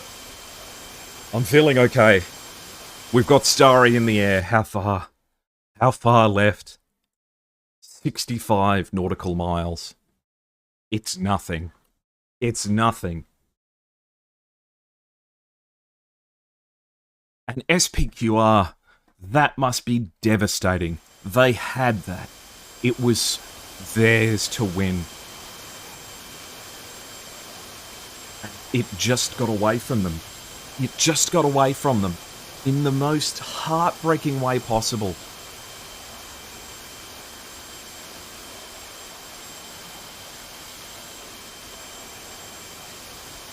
In one moment of complacent cleanup, they just took it a little bit too casually, and they didn't make it. The F-15s both running out of fuel. The internal fuel load of those jets.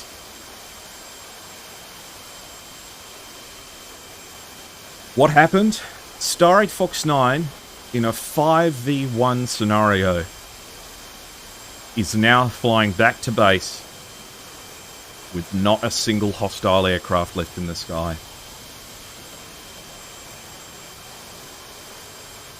SPQR confirming that they did have a disconnection. I'd need to hear from tech about what circumstances dictate there.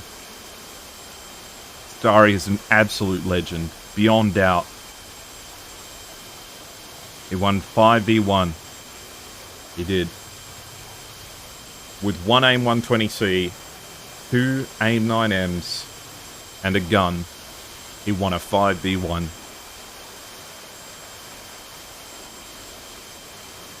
Of all the moments of SATAC 2022, that will be the one that people remember. I cannot believe that. I just cannot believe that.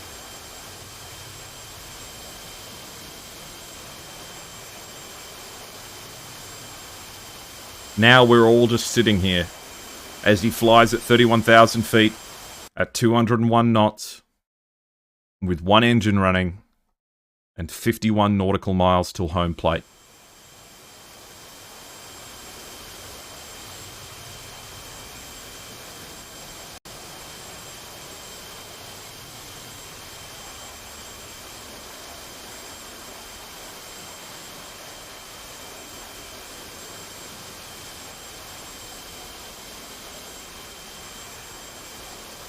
Brilliant move shutting down that engine. His heart must just be pounding out of his chest. His adrenaline must just be coursing through his veins. Unfathomable. Don't worry, this stream will be uploaded to YouTube on the SATAC channel after the fact, and I'll make the VOD available on my Twitch. I don't know if anyone clipped it, but... oh my goodness. That is just what it's all about. That is it. That is DCS flying to the nth degree. That is exactly why we're all here. That is the kind of moment that you fly for. It is just brilliant. You're like, I mean, you could hear me. You could hear me talking about it. I was saying out loud that this is just 343rd trying to get a kill or two, so it's not a clean sweep. I thought that their F-16 and Starry and the F-18 were just going to fly, see if they could get a cheeky kill, and, you know, just bloody their nose a little bit before the end of the match. I was convinced it was over. I was convinced. How could it not be? Who can go up against those odds? He didn't even have the missiles to get the kills. He had one AIM-120C left. He had two AIM-9Ms. And the gun? Who does that? It's not winnable. It's not possible. Not against two SD-10s, two F-15s with AIM-9s, an F-16 and an Su-33. You just can't do that. You can't win that fight.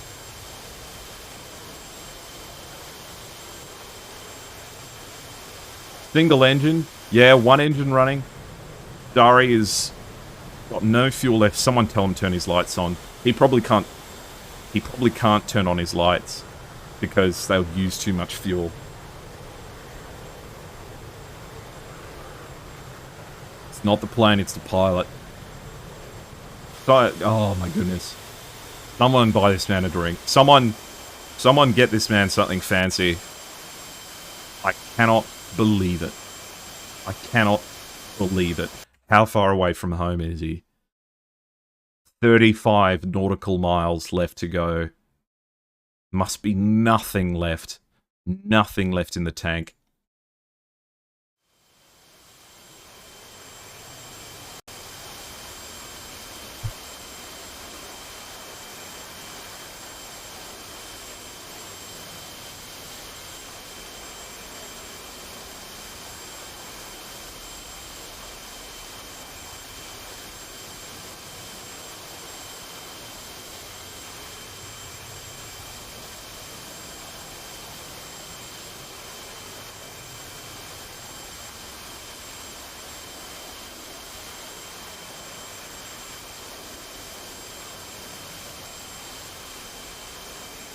One engine, high altitude, he can glide it in. He's at 188 knots. With the sun setting at 30,000 feet. And with 30 nautical miles to go.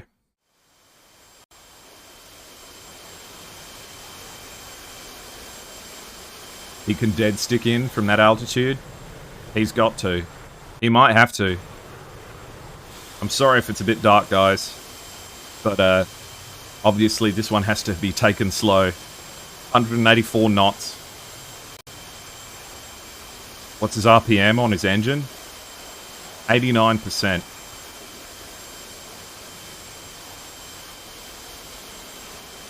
%, flaps. Angle of attack 6 degrees, 1G. He still has fuel, but it must just be nothing. It must be nothing.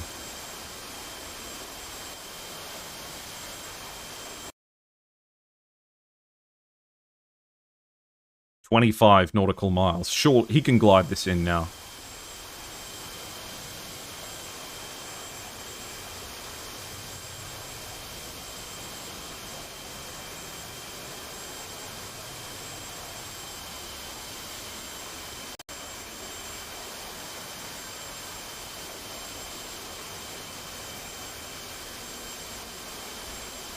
A war-weary plane returning back home with nothing left. Nothing left. That thing must be as light as a feather. Factory fresh. Unbelievable.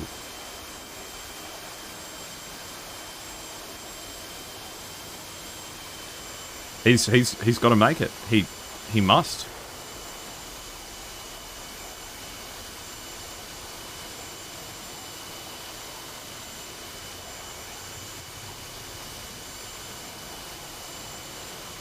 And a barrel roll, as if there was any doubt. Starry Fox 9 cements his place as one of the greatest pilots within DCS competitive history. Unfathomable.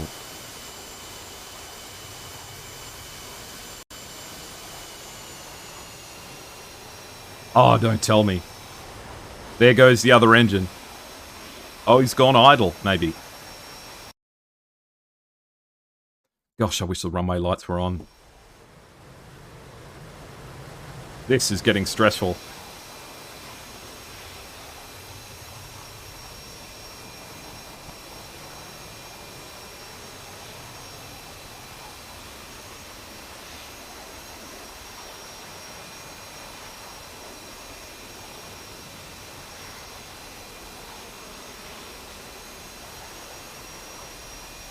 And as if winning that fight wasn't difficult enough, Starry now having to land in the dark.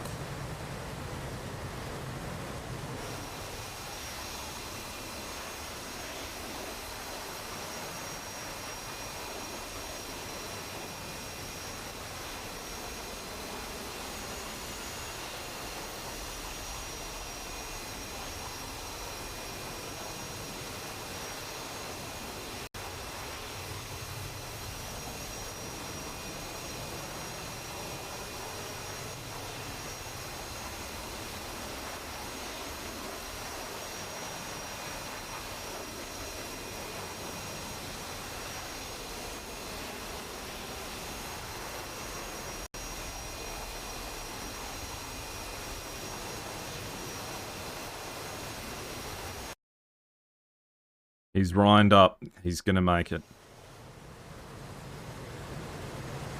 In pitch darkness. He's 4 nautical miles away. Less.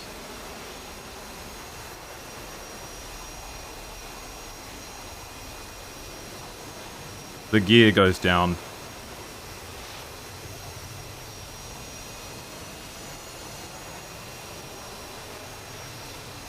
The landing light turns on.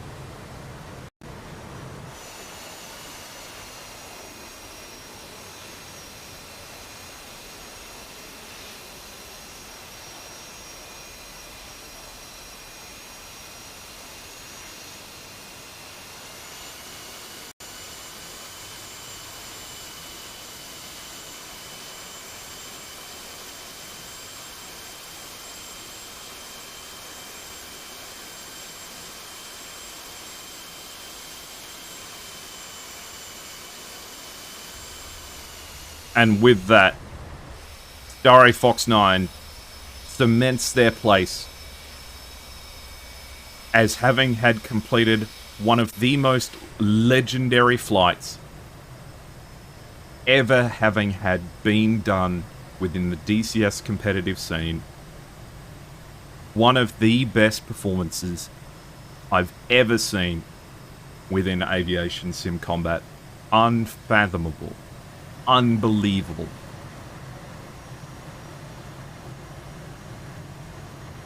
I can't believe it. I cannot believe it.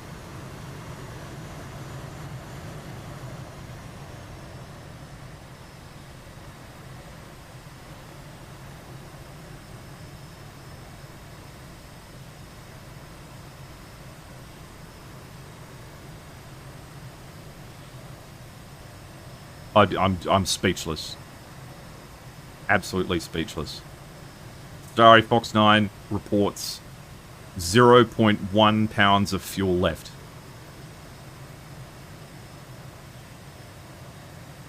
I mean, what can you say? Nothing left. Take that picture and frame it. Put it on a postcard. Incredible. Absolutely incredible.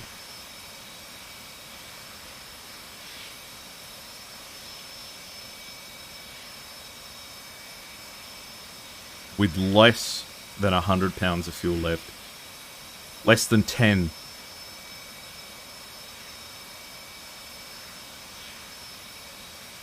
Securing the win for 343rd against impossible odds. Impossible. It's not meant to be done. It's not meant to happen. It's just unfathomable.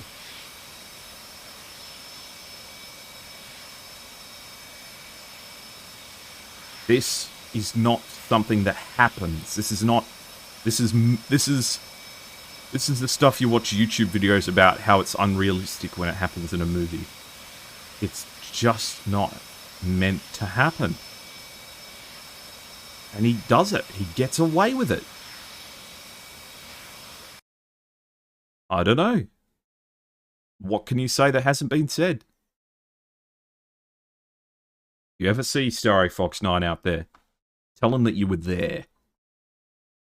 Tell him that you were there for the fight. Tell him that you watched it happen live. Just tell him. Just tell him. He'll know what you mean. Just tell him, I saw it happen live. Just tell him, I saw that fight happen live, and I saw you make it back. He'll know what you mean. Everyone will know what you mean. Unbelievable.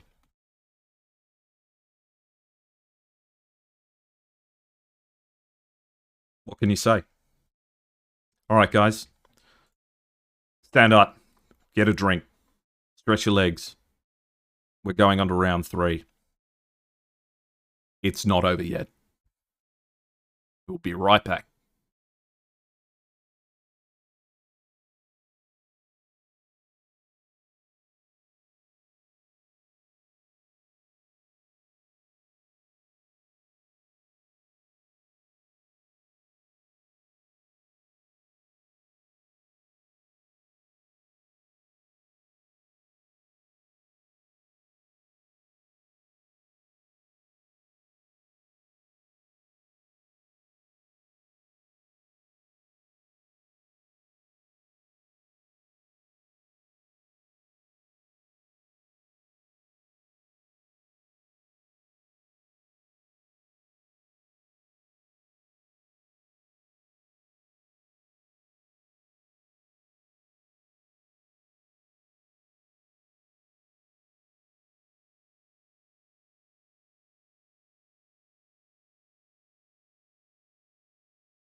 Welcome back, guys. I just received a message from AlphaGator in SPQR. And he says, please tell Starry I said that was incredible and amazing flying. Without a doubt, one of the greatest moments of DCS. Unfathomable. Put it in books, you know. Fantastic. Yes, this is a best of 5. Yes, this is going to the 3rd round. It's time for another fight. Have you got it in you? I know I do. This isn't over yet. Not by a long shot.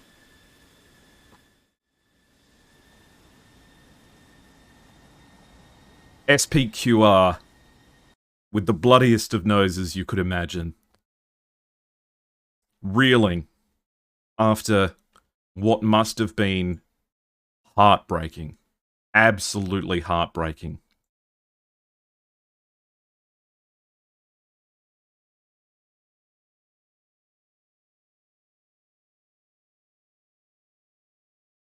Expressing their own frustration.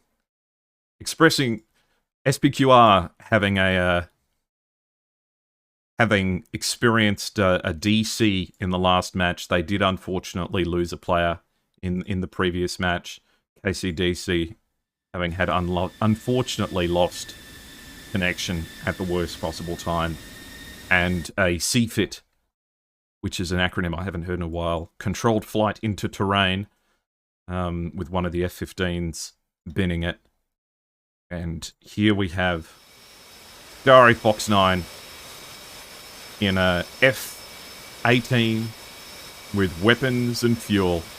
He's bringing 3 external fuel tanks this time, which, you know, I can understand.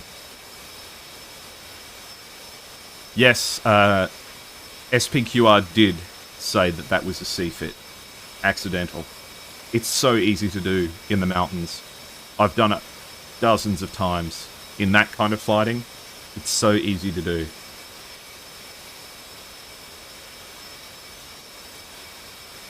I mean, it has to be, right?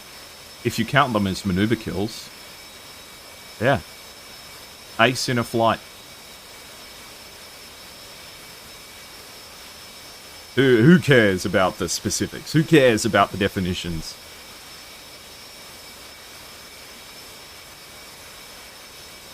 Starry Fox 9, presumably having to wipe the sweat off his brow and clean up his joystick, which he hopefully hasn't gripped so hard that it's got indentations on it now. We're going into round 3. SPQR were so close to just sweeping the ground with 343rd. It was so completely winnable. And they lost it in the end.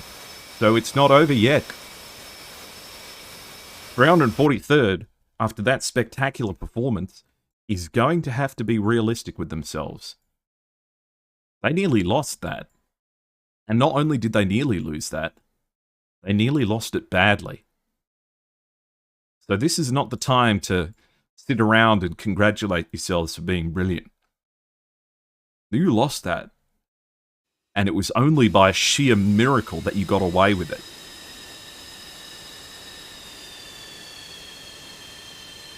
So now, you have to take to the runway again. And not get too big-headed about the fact that you just pulled off one of the biggest flights ever. This is a new round. And SPQR, they've got it all figured out.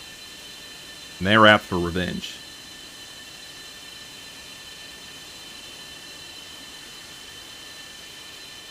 This is a day of hero stories.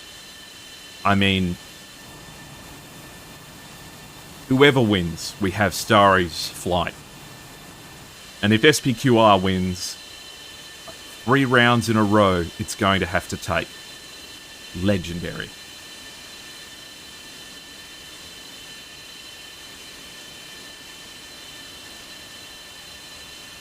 We're going to wait for 343rd.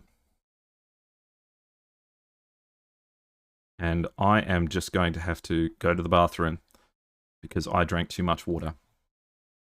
So as you watch everyone get nice and set up on their runways, I'll be right back.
Okay, looks like 343rd just needs a minute to get themselves squared away.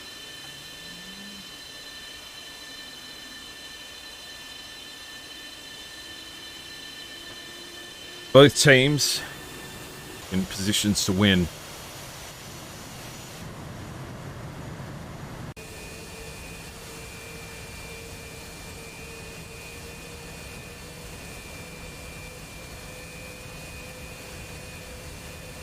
This is for knockout.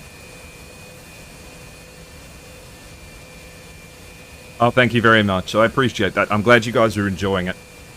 I'm not doing any of the hard work here. Not at all. I'm just watching with you.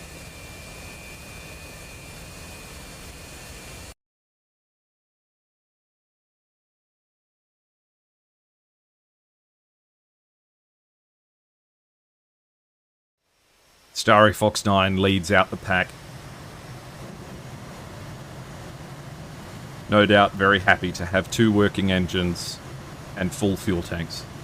We'll see how long it lasts. SPQR strategy at this point is probably reading something like kill Starry, shoot down Starry Fox 9. Everything else we can do. Shoot this man down.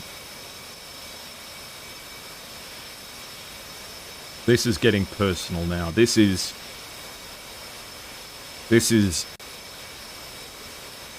going to be something that both of these teams will remember for a long time.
Now this time, we have 343rd on the blue team. And I'm viewing lot ATC from the blue team's perspective. So if you're interested, we can have a quick look at what their GCI looks like. Don't forget that the GCI for this is being provided by Rossmann for 343rd and Alpha Gator for SPQR. Now,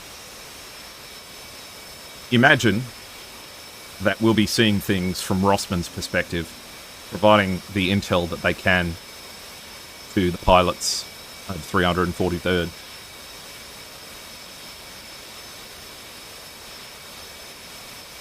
Once again, thank you for the follows, everyone, for you guys joining in on the stream. And be sure to follow all of the socials for SATAC as well. YouTube channels. There'll be plenty of them. All of these VODs will be uploaded, and this will all be viewable in a wide variety of different locations, so don't you worry.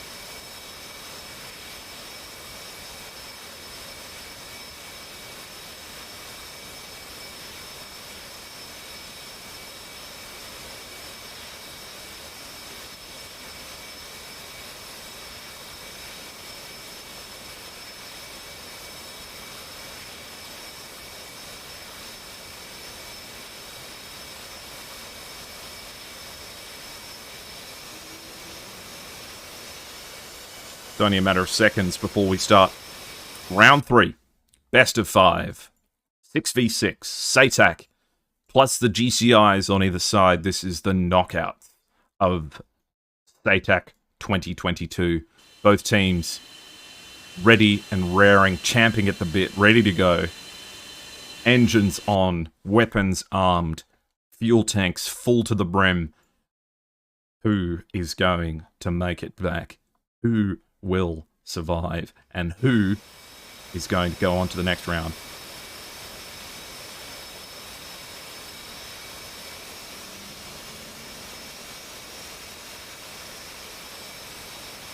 Eight, 7, 6, 5, 4, 3, 2, 1, go, go, go. And they're right off the bat with Starry Fox 9 and his wingman taking off in formation once again, seeing if they can do a repeat of the competition win that they managed to score in the previous round by the skin of their teeth. Hopefully the margins this time will not quite be so narrow. The F-18s taking off with the F-16s following in behind. We have Unamu Suke leading the second group, the F-16s following and customarily wiggling their way up into the air. Beautiful aircraft taking to the skies. A Western force facing up against a mishmash of all different airframes. Meanwhile, SPQR is taking a minute before they take off again. They assured us last time that this was all hunky-dory on their end, so we'll give them the time they need to get started. They know that if they let 343rd just occupy the zone uncontested, they will not make it. So, they have to get off the ground, and not without waiting too long, as it looks like 343rd are going with the clappers. Beautiful formations taking off. Starry Fox 9 leading the way, rightfully so. Going to have to put a few kill marks on that personal skin, I think. The F-18s flying in probably not a close enough formation to hide themselves from radar. Meanwhile, SPQR are waiting patiently. They have a strategy. May want to get into the zone later. And here they go. The JF-17 is leading the way, right at the head of the pack. This time bringing the SPJ pod.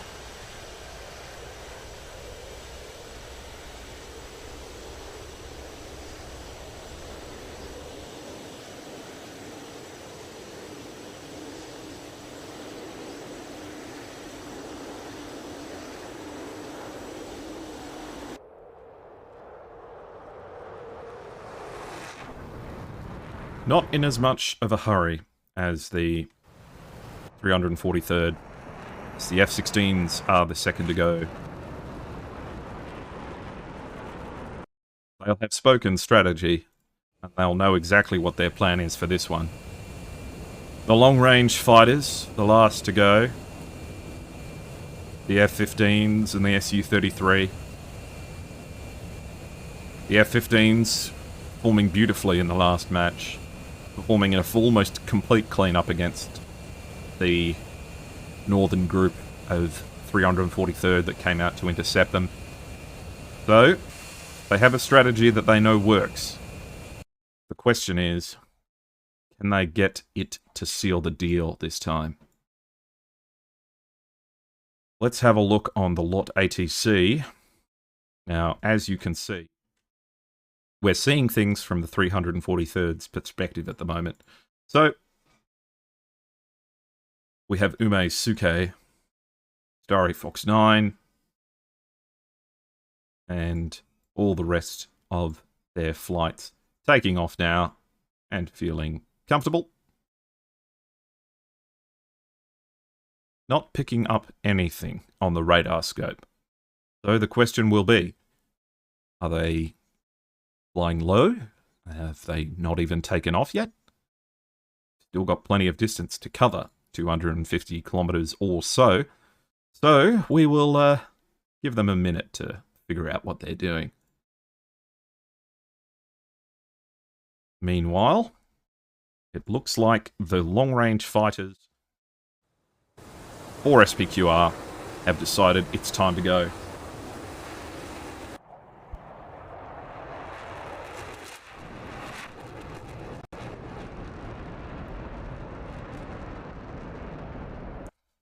Looks like they're peeling off towards the southern flank this time.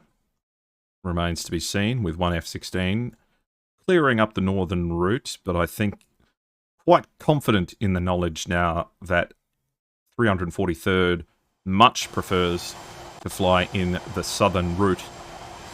As they stick close together, the GCI for SPQR probably identifying that this group is maybe 2, maybe 3, but definitely not just one plane, that's for sure. I think they're flexing a little bit with this one. They'll be entering the zone any second now.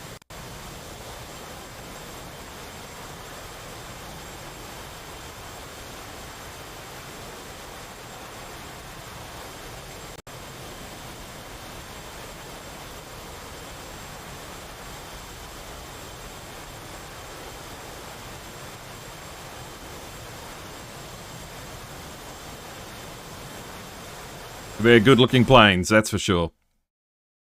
And they're about to cross the threshold. The second group, also in a nearly tight formation. Looking good, feeling good.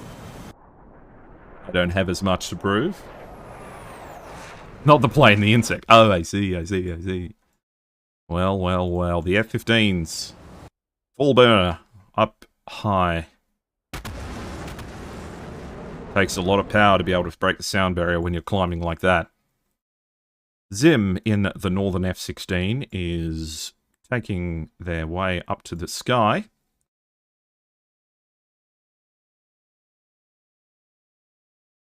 Meanwhile, on Lot ATC, here's what we can see. They're picking up groups.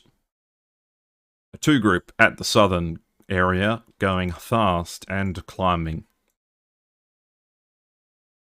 A single approaching from the center. In reality, we know that that is a JF-17 and an F-16. One F-16 appears to be heading northbound, followed up by something else. We know that is the Su-33. So they can see what they're dealing with here. They'll be measuring out their bra calls, and they see that it's looking like a fairly wide pincer maneuver. They see this middle group with the JF-17 and the F-16 separating out into 2, so they now have everything nicely tracked and know what they're doing. The razor-tight formation for the 343rd. Heading over the mountains. Or should we call them Starry's territory?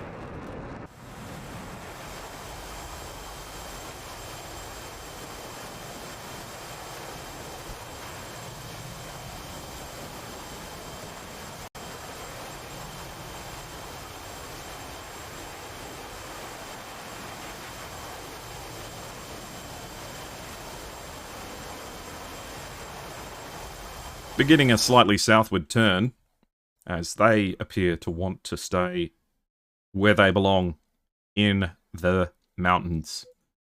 The battle area is contested, though it's not a forfeit by anyone, that's for sure. Zim in the F-16, heading northbound and at no particular speed, seems to... Well, I see a plan forming.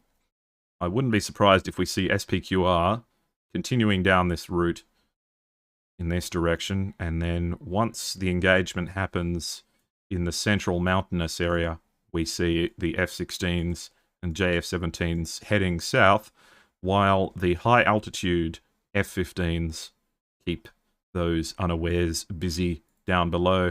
Be interesting to see if we can get some action out of the Su-33 this time, which did manage to get 2 kills in the last match, one with an R-27ET and one with an R-27ER. The F-15s, having had detected the groups coming along, with the Caucasus Mountains in the foreground, are scrambling to intercept. They are cruising along at a comfortable 30,000 feet. So, good enough altitude for BVR, but they'll know that they're going up against F-15s, so it's not a force to be trifled with. And in fact, you can see, just off their left wing, we can see the mountains. the big mountain of the Caucasus, and from the F-15s we can see that same mountain. It gives you an idea of the difference in altitude between these two, of about 7,000 to 10,000 feet, depending.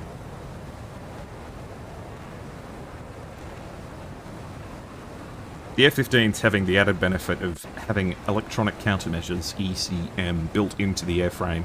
If you have a look on the tail, you'll see those antennas at the top of the left-hand tail and the right-hand tail, part of the electronic countermeasures system for the F-15.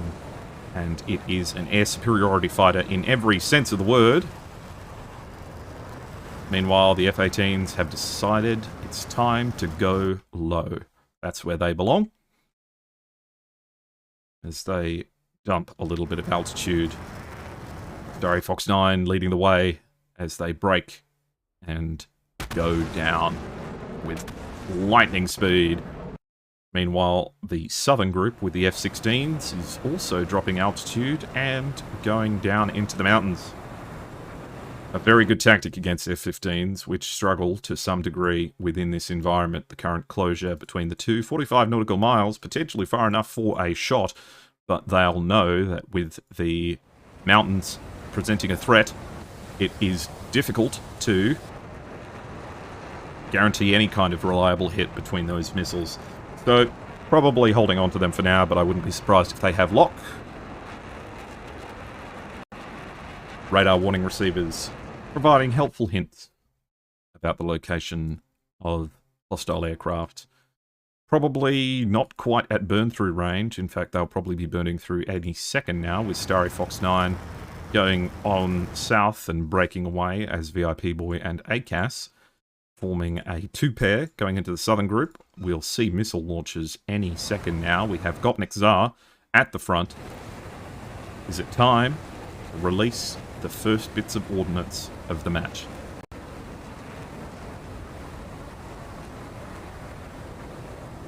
The external fuel tanks have dropped away. First launch comes from Assassin. Looks like it's heading for ACAS. Going at light speed. Our only chance in these situations is to mask against the ground and evade that way.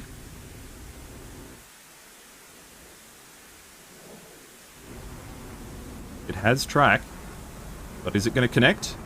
ACAS, have you got it? This is looking bad for ACAS, and it connects. Bad luck. Starry Fox 9 and Gopnik Tsar within danger close ranges of each other, but no missiles exchanged. It looks like for either party, probably struggling to gain a lock. ACAS goes down with no return fire coming along. We've got an AIM-120C shot from Gopnik Tsar, whose radar must be pointed firmly downwards, potentially towards Papa No. It does look like it. Let's see how this is looking. Papa No, you can't just fly towards that. That's not how this works. You've got your fuel tanks on. This is looking bad. That missile's going fast.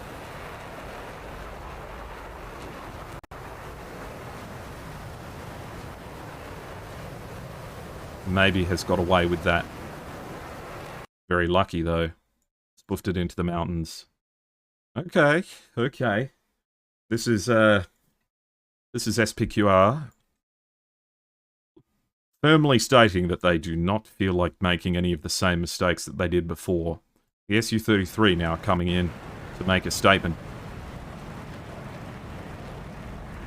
The Su-33 obviously being a navalized version of the Su-27 with the additional delta wing canards at the front and a larger wing surface plus some more powerful engines. Suke launches an AIM-120C towards Punk, who will have to react to it, but not too urgently, as it will have to climb up to his altitude, and it will take a while to do it, and it will use a lot of energy doing it. No excuse to be complacent, though. And Punk is not feeling complacent, flying away with those burners on.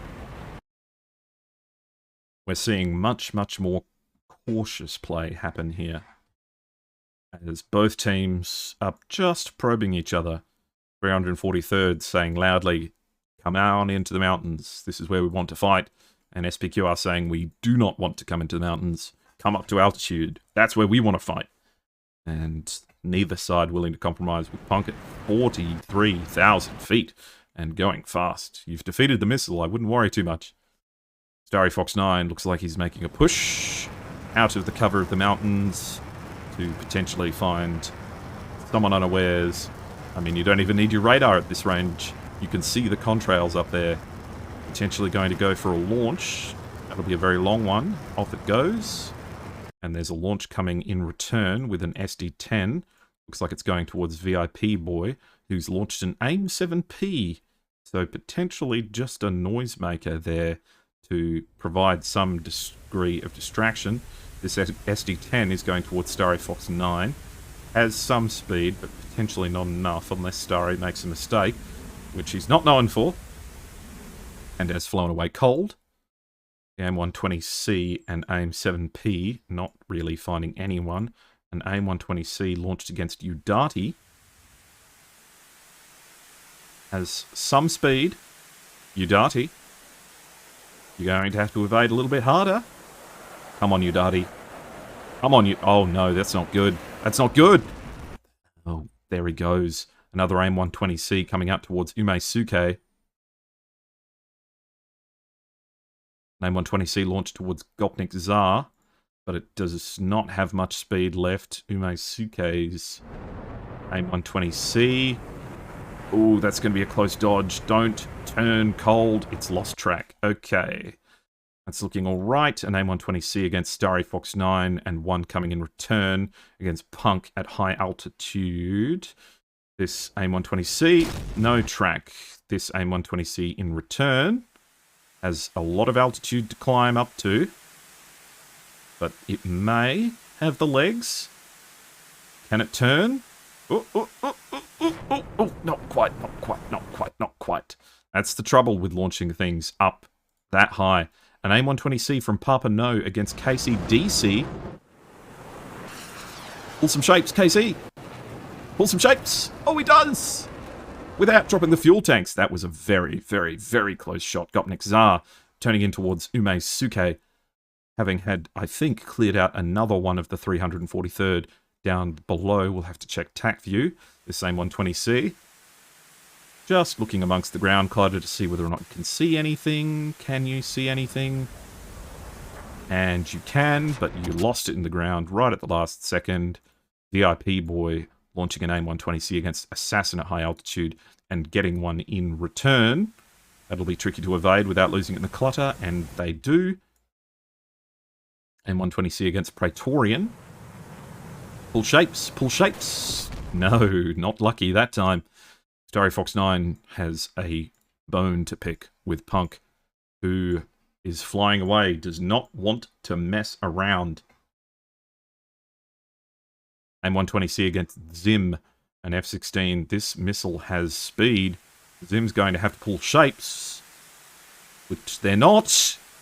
That's connecting. Ooh, this is a tricky one. 4 against 3. SPQR in a bit of trouble, but not out of the... Yeah, 343rd is not out of the woods.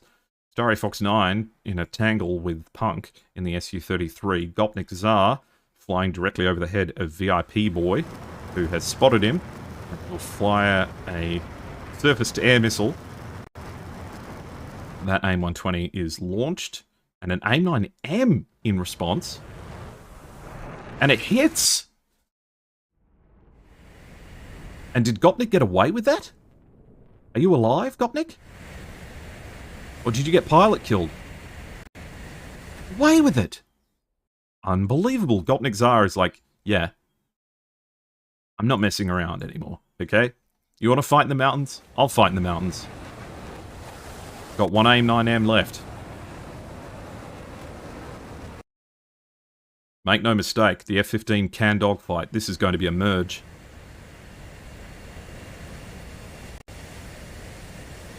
Come on, Gopnik, he's right there. He's on your 6. Who sees who?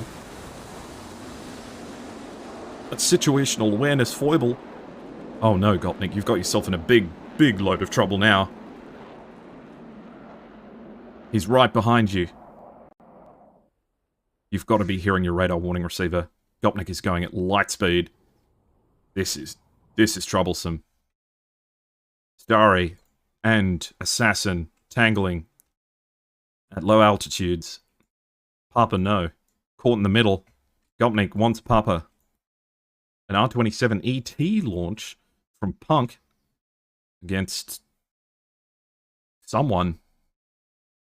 That's an ambitious long-range shot. I don't have any idea where that's going. I don't think it's going anywhere. Gopnik Tsar coming up behind Papa No. You'll hear the Jaws theme here. An R27ER launched against Papa No. Potentially just to get them to go a little bit defensive so that Gopnik can catch up. But Starry is not to be trifled with. Has 2 AIM-120Cs left and will confidently be able to see where hostiles are. Umesuke presumably still worried that Gopnik Tsar is lurking around, not knowing that he's left. Papa No, not realizing that you have an F-15 very close to you. In fact, within visible range. One wrong move here, Papa, and you're in serious trouble. Papa No and Gopnik Tsar, dangerously close. Starry, is it going to fall on you to save your teammate here? The rematch, Gopnik Tsar versus Starry Fox 9. Can revenge be given? Will there be vindication for our SPQR pilot? They're about to merge. This is rough stuff. They're on opposite sides of the mountain, passing each other simultaneously. They've got no idea. Within a nautical mile of each other, they might have been tipped off by the noise. Gopnik Tsar joining in with Assassin. It looks like we lost Punk. We'll have to check where. Yeah, we see the explosion that dealt with Punk. In the background, Gopnik Tsar launching an AIM-9M. And it hits. Gopnik Tsar is getting his own back. So long as we don't see another C-fit, the two jets have one missile between them. This is going to be a guns fight. Starry Fox 9 has got missiles for days. Is this going to be their opportunity? Oh! Oh! They've launched something, but it was pretty off bore sight. This is a dogfight and a half. They're merging with each other. That Sparrow connects. This is all falling onto Gopnik Tsar, and the missile advantage is with 343rd. Gopnik Tsar down to guns. A chance at redemption.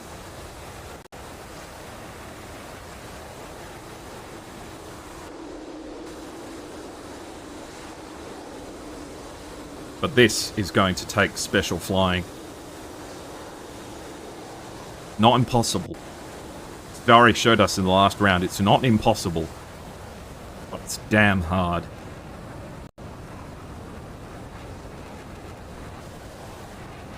He's got both planes coming in on him.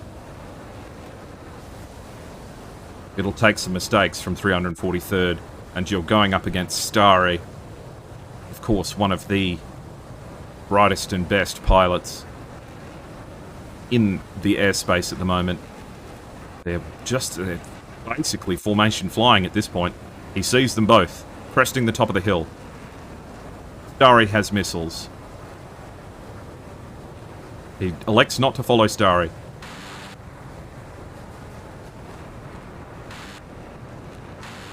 Ooh, I think there was some impacts there, but nothing deadly. Starry's turning around to help his buddy. Gopnik Tsar knows that he can't stay up here. He detects the missile launch and spoofs it.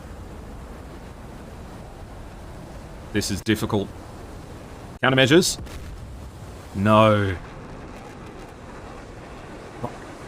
Bugger, bugger. But he's not dead.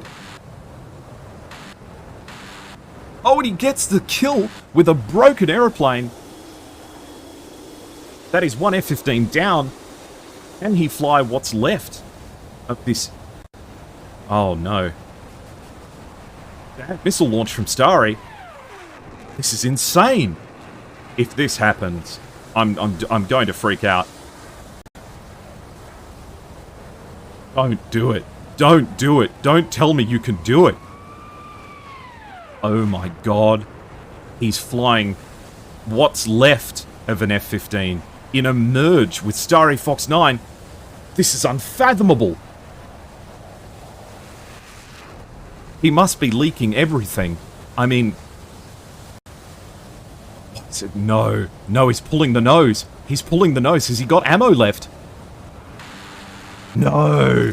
The lead is just a little bit wrong. Starry is pulling everything he's got. With the broken remnants of the plane that he thought he killed coming back from the dead.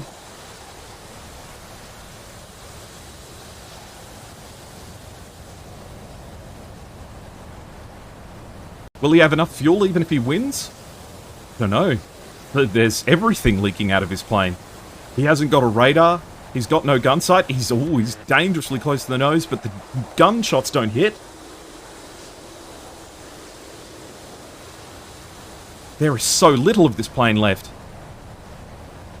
Starry pulls the nose, but he ducks underneath it. There's no gun solution. Unfathomable. Gopnik Tsar holding on with everything he's got left. The engines are giving out. He's run out of fuel. He's got one engine left. This has to be it. Starry seals the deal. But Gopnik gives the most valiant last moments of flying I've ever seen a damaged aircraft do. And Starry finishes it for 343rd with a guns kill. Once again, it falls to the last member of 343rd to seal the deal. That was unfathomable. What a series of matches it has been today. I cannot believe the stuff that we have seen. I'm glad I got to be there. I mean, let's have a look at the tag view because we missed some stuff there. We missed more than a little bit of stuff there. So let's move back. So, who is it I need to keep track of? I need to figure out what happened to Punk. So Punk came back and launched an R-27 ET at the ground, and Papa No came along from out of nowhere with an AIM-9. Where did Papa No come from? And who was not marking their man? It was Gopnik Tsar, who let him goose away there a little bit. And Papa No ends up in the mix. And Gopnik Tsar comes along to clean up.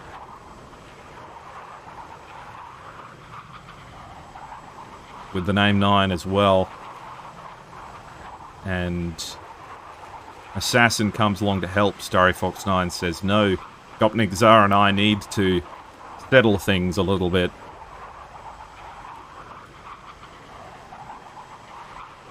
And here we see Gopnik Tsar and Uname Suke. Now have a look at this. Starry launches an AIM-9 at Gopnik Tsar, and Gopnik Tsar says, no thanks, I'm going to take that in a non-critical area, and I'm going to take my broken aeroplane, and I'm going to kill your friend with it. And Uname Suke is like, oh, you got him? Cool, I'll just do some circles then. What the? And gets shot down. And Starry's like, oh, I guess he's not dead. Well, this is getting bad. Launches an AIM-7. Gopnik Tsar. Now this is the moment where it could have all been over. One trigger pull. One trigger pull at the right time could have changed it all. And this, was this the shot? This is it. This is the moment that it could have ended, but he missed by centimeters. I mean, let's have a look at the... Whoops. Let's go to Gopnik Tsar. This, had this gunshot hit, oh, you're going to be kicking yourself for days after that. Just one tiny little pull in the wrong direction, and it just didn't square out. No doubt, a broken aeroplane, probably no working HUD, probably just devastated. Airframe. What a close shot. Alright.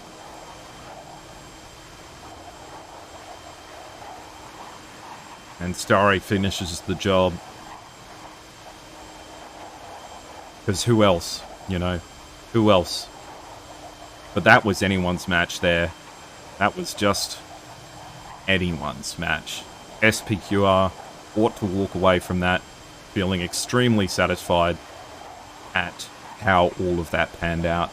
And in fact, if anyone from SPQR is available to talk, I would love to have a banter with them as we watch. In fact, we'll wait for Starry to make it back, and then we'll see what's going on. How is our... Whoops, wrong screen. How is our man going?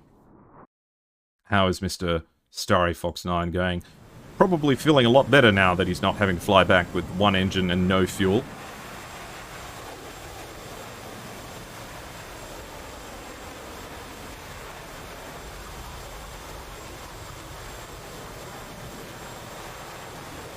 We'll do some interviews once the final landing happens. We'll keep looking at TAC view as everything progresses along.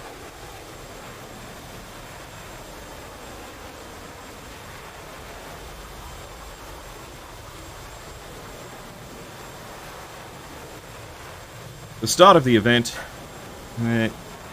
was a bit messy, to be perfectly honest. I mean, the plan from 343rd was obvious.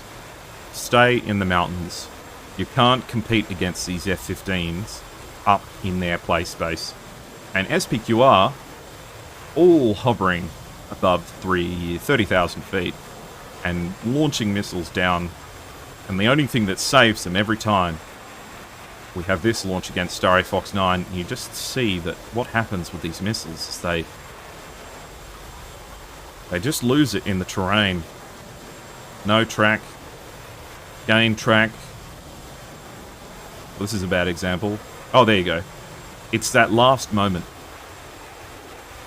This last moment here, where the missile comes in, it wants terminal guidance, chaff plus ground clutter, it just can't find the aircraft in the last second. This is what saves you from AMRAAMs launched at high altitude. Ground clutter.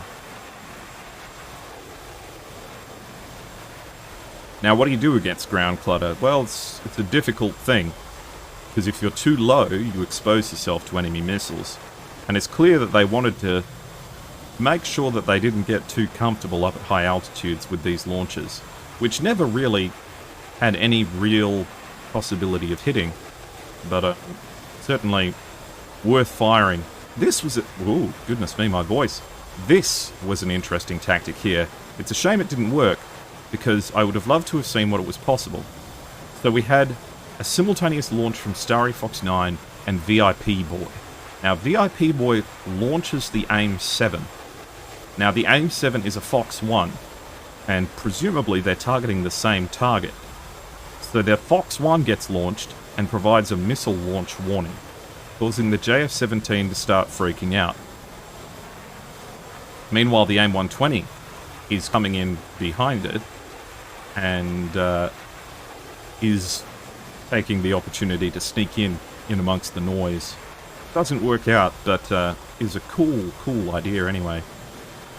We ended up with this interesting debate that was happening between Starry Fox 9 and SPQR Punk, as the two of them kind of had a low altitude, high altitude duel, with neither one of them managing to really get the advantage a lot of the time, as Starry's missiles would run out of... Starry's missiles would have perfect track, but they would run out of energy, and Punk's missiles would lose track once they got down to the altitude they wanted to be at. And Punk says, "Can someone come down here and kill Starry for me? I don't know. My missiles keeps not working." And Assassin's like, "Yeah, I'll launch an AIM-9 at him." Massive off-boresight shot. God only knows why exactly there was any thought that that missile was going to go in the right direction. It instantly falls for the flares and goes stupid. Though, had that been shot instead of here, it might have had the energy to put Starry down. unlucky for sure. And Assassin, after getting stuck into that, realizes, I need to leave. Could have committed to some low-level tangling down here, but instead of turning away cold here, could have continued pressing hot, and you would have caught Dari in the turn here, a very vulnerable moment where you would have had all of the power and probably would have been able to trade. The man, the myth, the legend, Dari Fox 9. The man who's probably got the sweatiest controller, the sweatiest joystick within the entirety of the DCS environment. Well done. Good flying. You did phenomenal. Phenomenal. You did absolutely spectacularly, and I can't believe round 2. If you're available, Starry, once you land, and I might have a quick chat with SPQR, I would love to have a quick chat. If the Emperor can spare the time.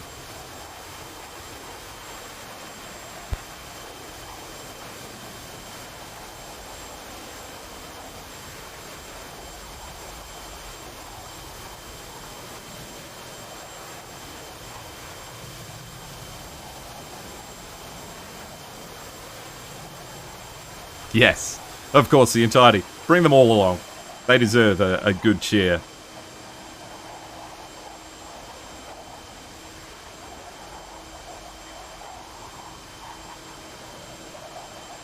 Well, you've got to get home and land first. Let's be real. You haven't won yet. You've got to get that plane on the ground.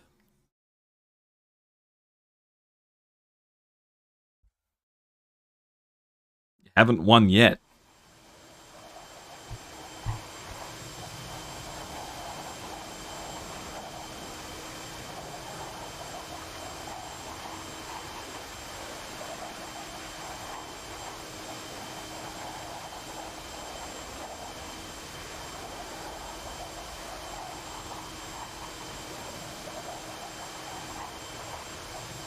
So, the rest of you who've been watching throughout the entirety of these matches, what do you think? What's your takeaway? I think SPQR they'll be going home, but I think their heads will be held high, comfortable in the knowledge that they fought damn hard, and they did a great job. They were in an extremely winnable position in all 3 matches. The first one, I think, slipped away from them. But match 2, it was all theirs for the taking. And sometimes when that happens, you have to take a look at yourself and realise, yeah, just got to learn some lessons and come back next time. Which is all part of the process. SPQR has demonstrated that they are a formidable team. 343rd, I think... potentially walking away from this, realising that they've relied on being a bit scrappy. A little bit scrappier than they anticipated, with a few standout individual performances carrying them to victory. But I think all teams know that victory lies in team effort, and having to rely on individual miracles is not necessarily a reliable strategy. But they ought to be proud.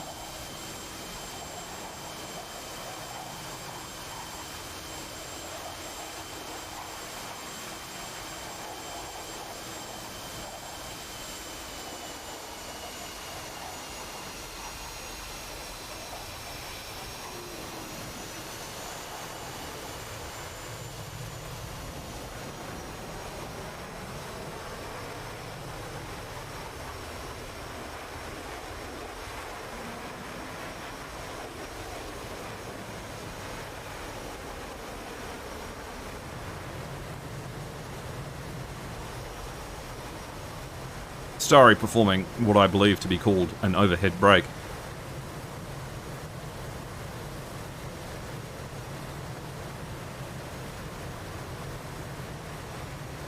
The trick here is to not overhead break your wings off.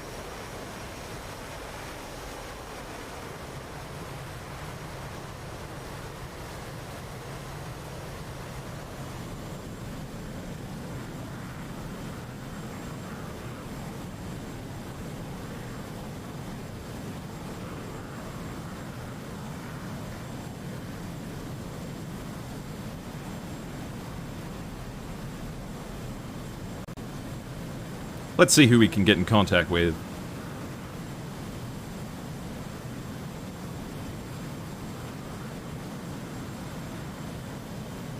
As it looks like the deal is sealed for 343rd. But not without buzzing the tower first. Of course, of course.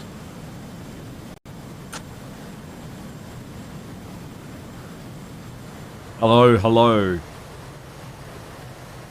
Hey, thanks for the stream, man. It was exciting.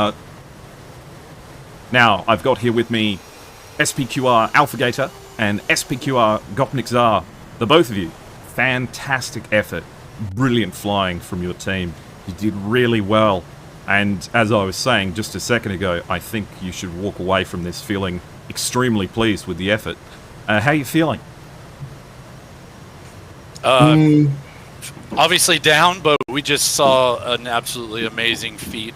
Probably the best individual and team, but especially Starry Fox 9 in that second round was incredible. So hats off to 343. They were, did a great job, and that will go down in history as one of probably the best DCS moment in competition. It was, and bittersweet in the sense that you had them. You just had them, and it just slipped away, and the frustration in feeling that you must know that you won round 2. It just slipped at the second there, which I know must be enormously frustrating. But I think down at the core, that tactically, I think you were the winners there. What do you think did and didn't work in the grand scheme of things? Gob, you want to talk about the tactic? Yeah, so I really think that the tactics being played was pretty good. I mean, I felt pretty okay with it. I was happy with what was going on, and we just had tiny little mistakes that had us slip away from definitely in round 2 on that 5v1. We should have maybe had somebody, maybe GCI or somebody from the team say, hey, they're in the mountains, we probably shouldn't go there. But yeah, or not CFIT. Yeah, well, I went into some trees. I had assassin behind me. I was trying to keep tally on them, but I didn't watch my altitude, so I just went into a tree. Yes, I was going to ask. So, assassin ran out of fuel, I think? Yes, he was out of fuel. And you had a CFIT into the trees, which is so easy to do. It's so easy to do. I know that anyone who flies these mountains at some stage has done that, and that must have been heartbreaking. Did it feel like in that moment in time it would have been you needed someone to just kind of get the seeing red to stop happening and get everyone to split up and just kind of take a moment to clear this up properly? Yeah, we really should have taken a moment to just clear ourselves. Hitting that tree was by far the most frustrating thing I've ever done, because I know that's not the standard I fly at. Oh, and well. Just, that was, I mean, that's going to haunt me for the rest of my days, so. Well, and we were talking about, cast a wide net as GCI, you see what AWAC sees, so it was really, Starry did an amazing job just disappearing, ghost all over, just pop up, try to calculate where he might be. But yeah, I mean, just amazing job by that team, and I'm not saying we had some unfortunate events, 2 DCs round 2 and 3, but and that's the reality of the situation for sure. And I was on our server, yeah, well, it is what it is. But Gopnik, I think your redemption arc was very, very short in that last match, where you took an aim 9 to the face, and so obviously did 343 go, oh, he's dead. And then you turned around and gunned down Unamu Suke like it was nothing. And you were centimeters away from gunning Starry. which was just a spectacular moment. I was screaming that if you managed to hit that shot, I would have absolutely flipped. So I think you ought to walk away from it feeling extremely, yeah, sure, see fits happen, whatever. But you got your own back right at the end there by showing, yeah, you know what you're doing. You know what you're doing. Yeah, And sometimes with no I do. radar. Yeah. Yeah, my HUD, radar, everything was just gone. I'm surprised they even had hydraulics, to be honest. Oh, if the gun worked, then that was all you needed, that's for sure. Mhm. Oh, look. No, I think you guys should wander away from this feeling very pleased with yourselves. And of course, a lot of the infrastructure for this event is provided by you guys as well, including the servers we're playing on. And I know that AlphaGator was letting me know about the Coliseum as well. Would you like to give us a rundown about the sorts of places that you guys run? Sorry, say that again. I lost you there for a second. No, I was just saying that a lot of the infrastructure for this event is provided by your team. Yes. And, so we have, I was a mod for Growling Sidewinder for a year, and we started SPQR. Wanted to have a server that was just, an alternative for folks that wanted to have a lot of air to ground options. So we acquired a very, very powerful server, built a mission. It's got a lot of dynamic capabilities. For instance, a AI balancer. So if one side is overpowered, if you're there on your own, it'll spawn AI aircraft. But it's SPQR Coliseum. Yeah, it's great. A lot of people get on there Fridays, but anyway, talk about this match. But thanks for the plug. Oh, look, no, absolutely. By all means. No, throughout my interactions in the competition, all I can say is that in terms of sportsmanship and contributing to the scene, SPQR is one of the key cornerstones of this sort of thing. So much appreciated, very much for you guys. And unfortunately, this is the knockout, but I feel like you guys did a really, really good showing. And next time, well, you'll have a bit of training. What do you think will the focus be? We need a lot more practice with, GCI knockout rounds. It's not something, I think we rely a lot on data link. So for sure, moving forward, a lot more preparation. But we were just up against the man of the year. I mean, the best, absolutely best performance I've ever seen in DCS with Starry Fox 9, and making it home. Like, we were like, surely he's not going to get home. That was just an incredible performance by the team and Starry Fox 9 for sure. Well, thank you. I might thank you. I heard from our team, it was a great stream. So yeah, really appreciate all the work you put into the tournament. I'm just watching. But thank you very much, SPQR. I might say goodbye to you guys now, and all right. I'll banter with the 343rd. Thank you very much for being here. Yeah. Hello, Starry. How are you? Hello. I'm fine. I mean, you're fine? A little bit tired. A bit tired? I can imagine. How are you feeling? How was round 2? Well, I still can't believe it. What I did. That was I don't know. I think nothing when I in dogfight against 5 bandits. Think nothing.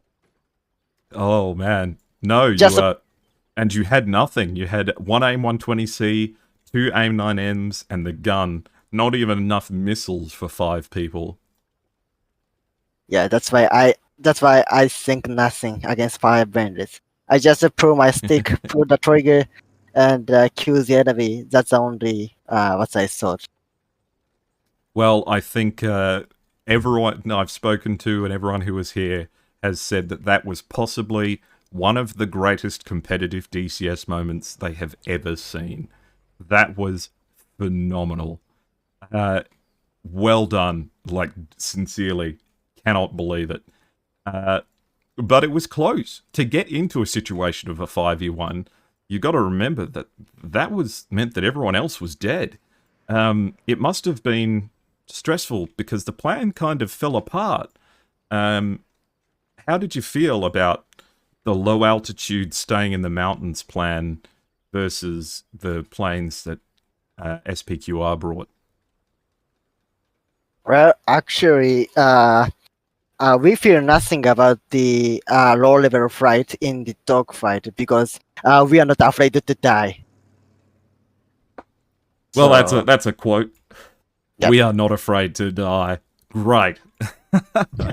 Well, fair enough. Fair enough. And in that last round too, you launched an AIM-9 at Gopnik Tsar. Probably thought that he was shot down, but he wasn't, and you nearly lost it. yeah, I lost him completely. I was like, I was always shout at the Rossman. Rossman was today's GCI, and I was like, "Where is he, Rossman? Where is he?" And he was like, I don't know. I don't know." How was it flying with the GCI? Do you find it more difficult, or do you think you can take better advantage of being able to hide from the GCI on the other team?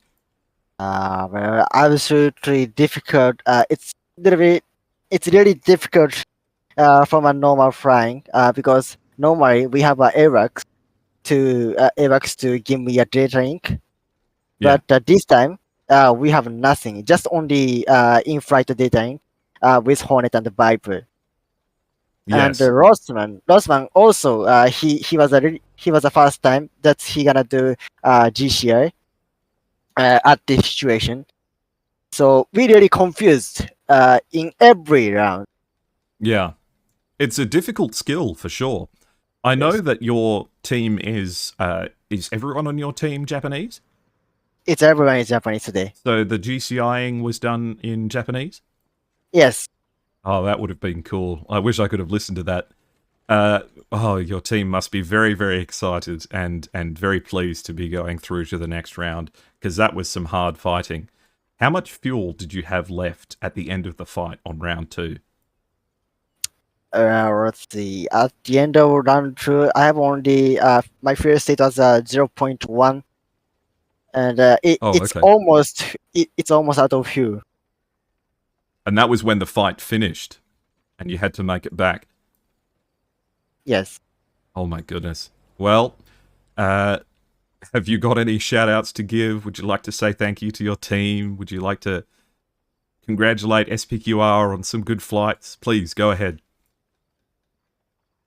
Well, sorry, I think I didn't understand what you want. Sorry? No, I would just say, would you like to say thank you to your team? And would you like to say thank you to SPQR? Well, then let me speak. Well, what I want to say is thanks for great match today for SPQR. They are really great dog fighters and absolutely finest pilot in the world. And also, I want to thank you for my team because they give me enough time to against Fire Bandits, and they always support. They always. Yeah. So that for now, this is everything I want to say. Fantastic. Well, thank you very much, Starry. I might leave you to celebrate with your team. I'm sure that you're going to have a big drink and try and calm down after that fight. Well done, and I look forward to seeing your next matches. Thank you very much, and please congratulate the rest of your team for me. Thank you, but unfortunately, I can't drink. I'm 20 years old, but I still never drink. But Rossman is, so he's gonna drink for sure. Okay, well, he always drunk. Okay, well, thank you very much, Starry. Yes. I'll see you later. Yep, see ya. All right, guys. Well, that is everything I have for you today. Is Tiger already live with the competition continuing, or is it not quite time yet?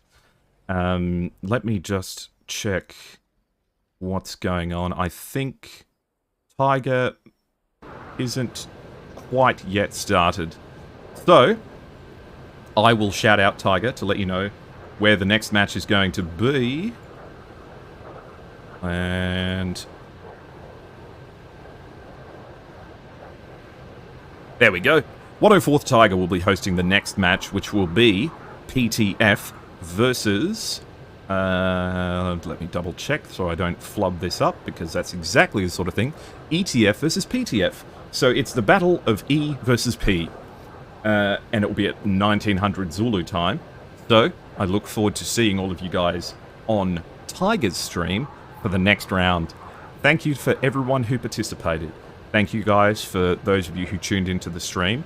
And thank you to Tech and all of the people behind the scenes who have let me be a part of your competition. It has been absolutely wonderful. I'm just going to end a raid today. The VOD will be available as soon as I can get it to you. And take good care of each other. Thank you guys, and have a lovely evening.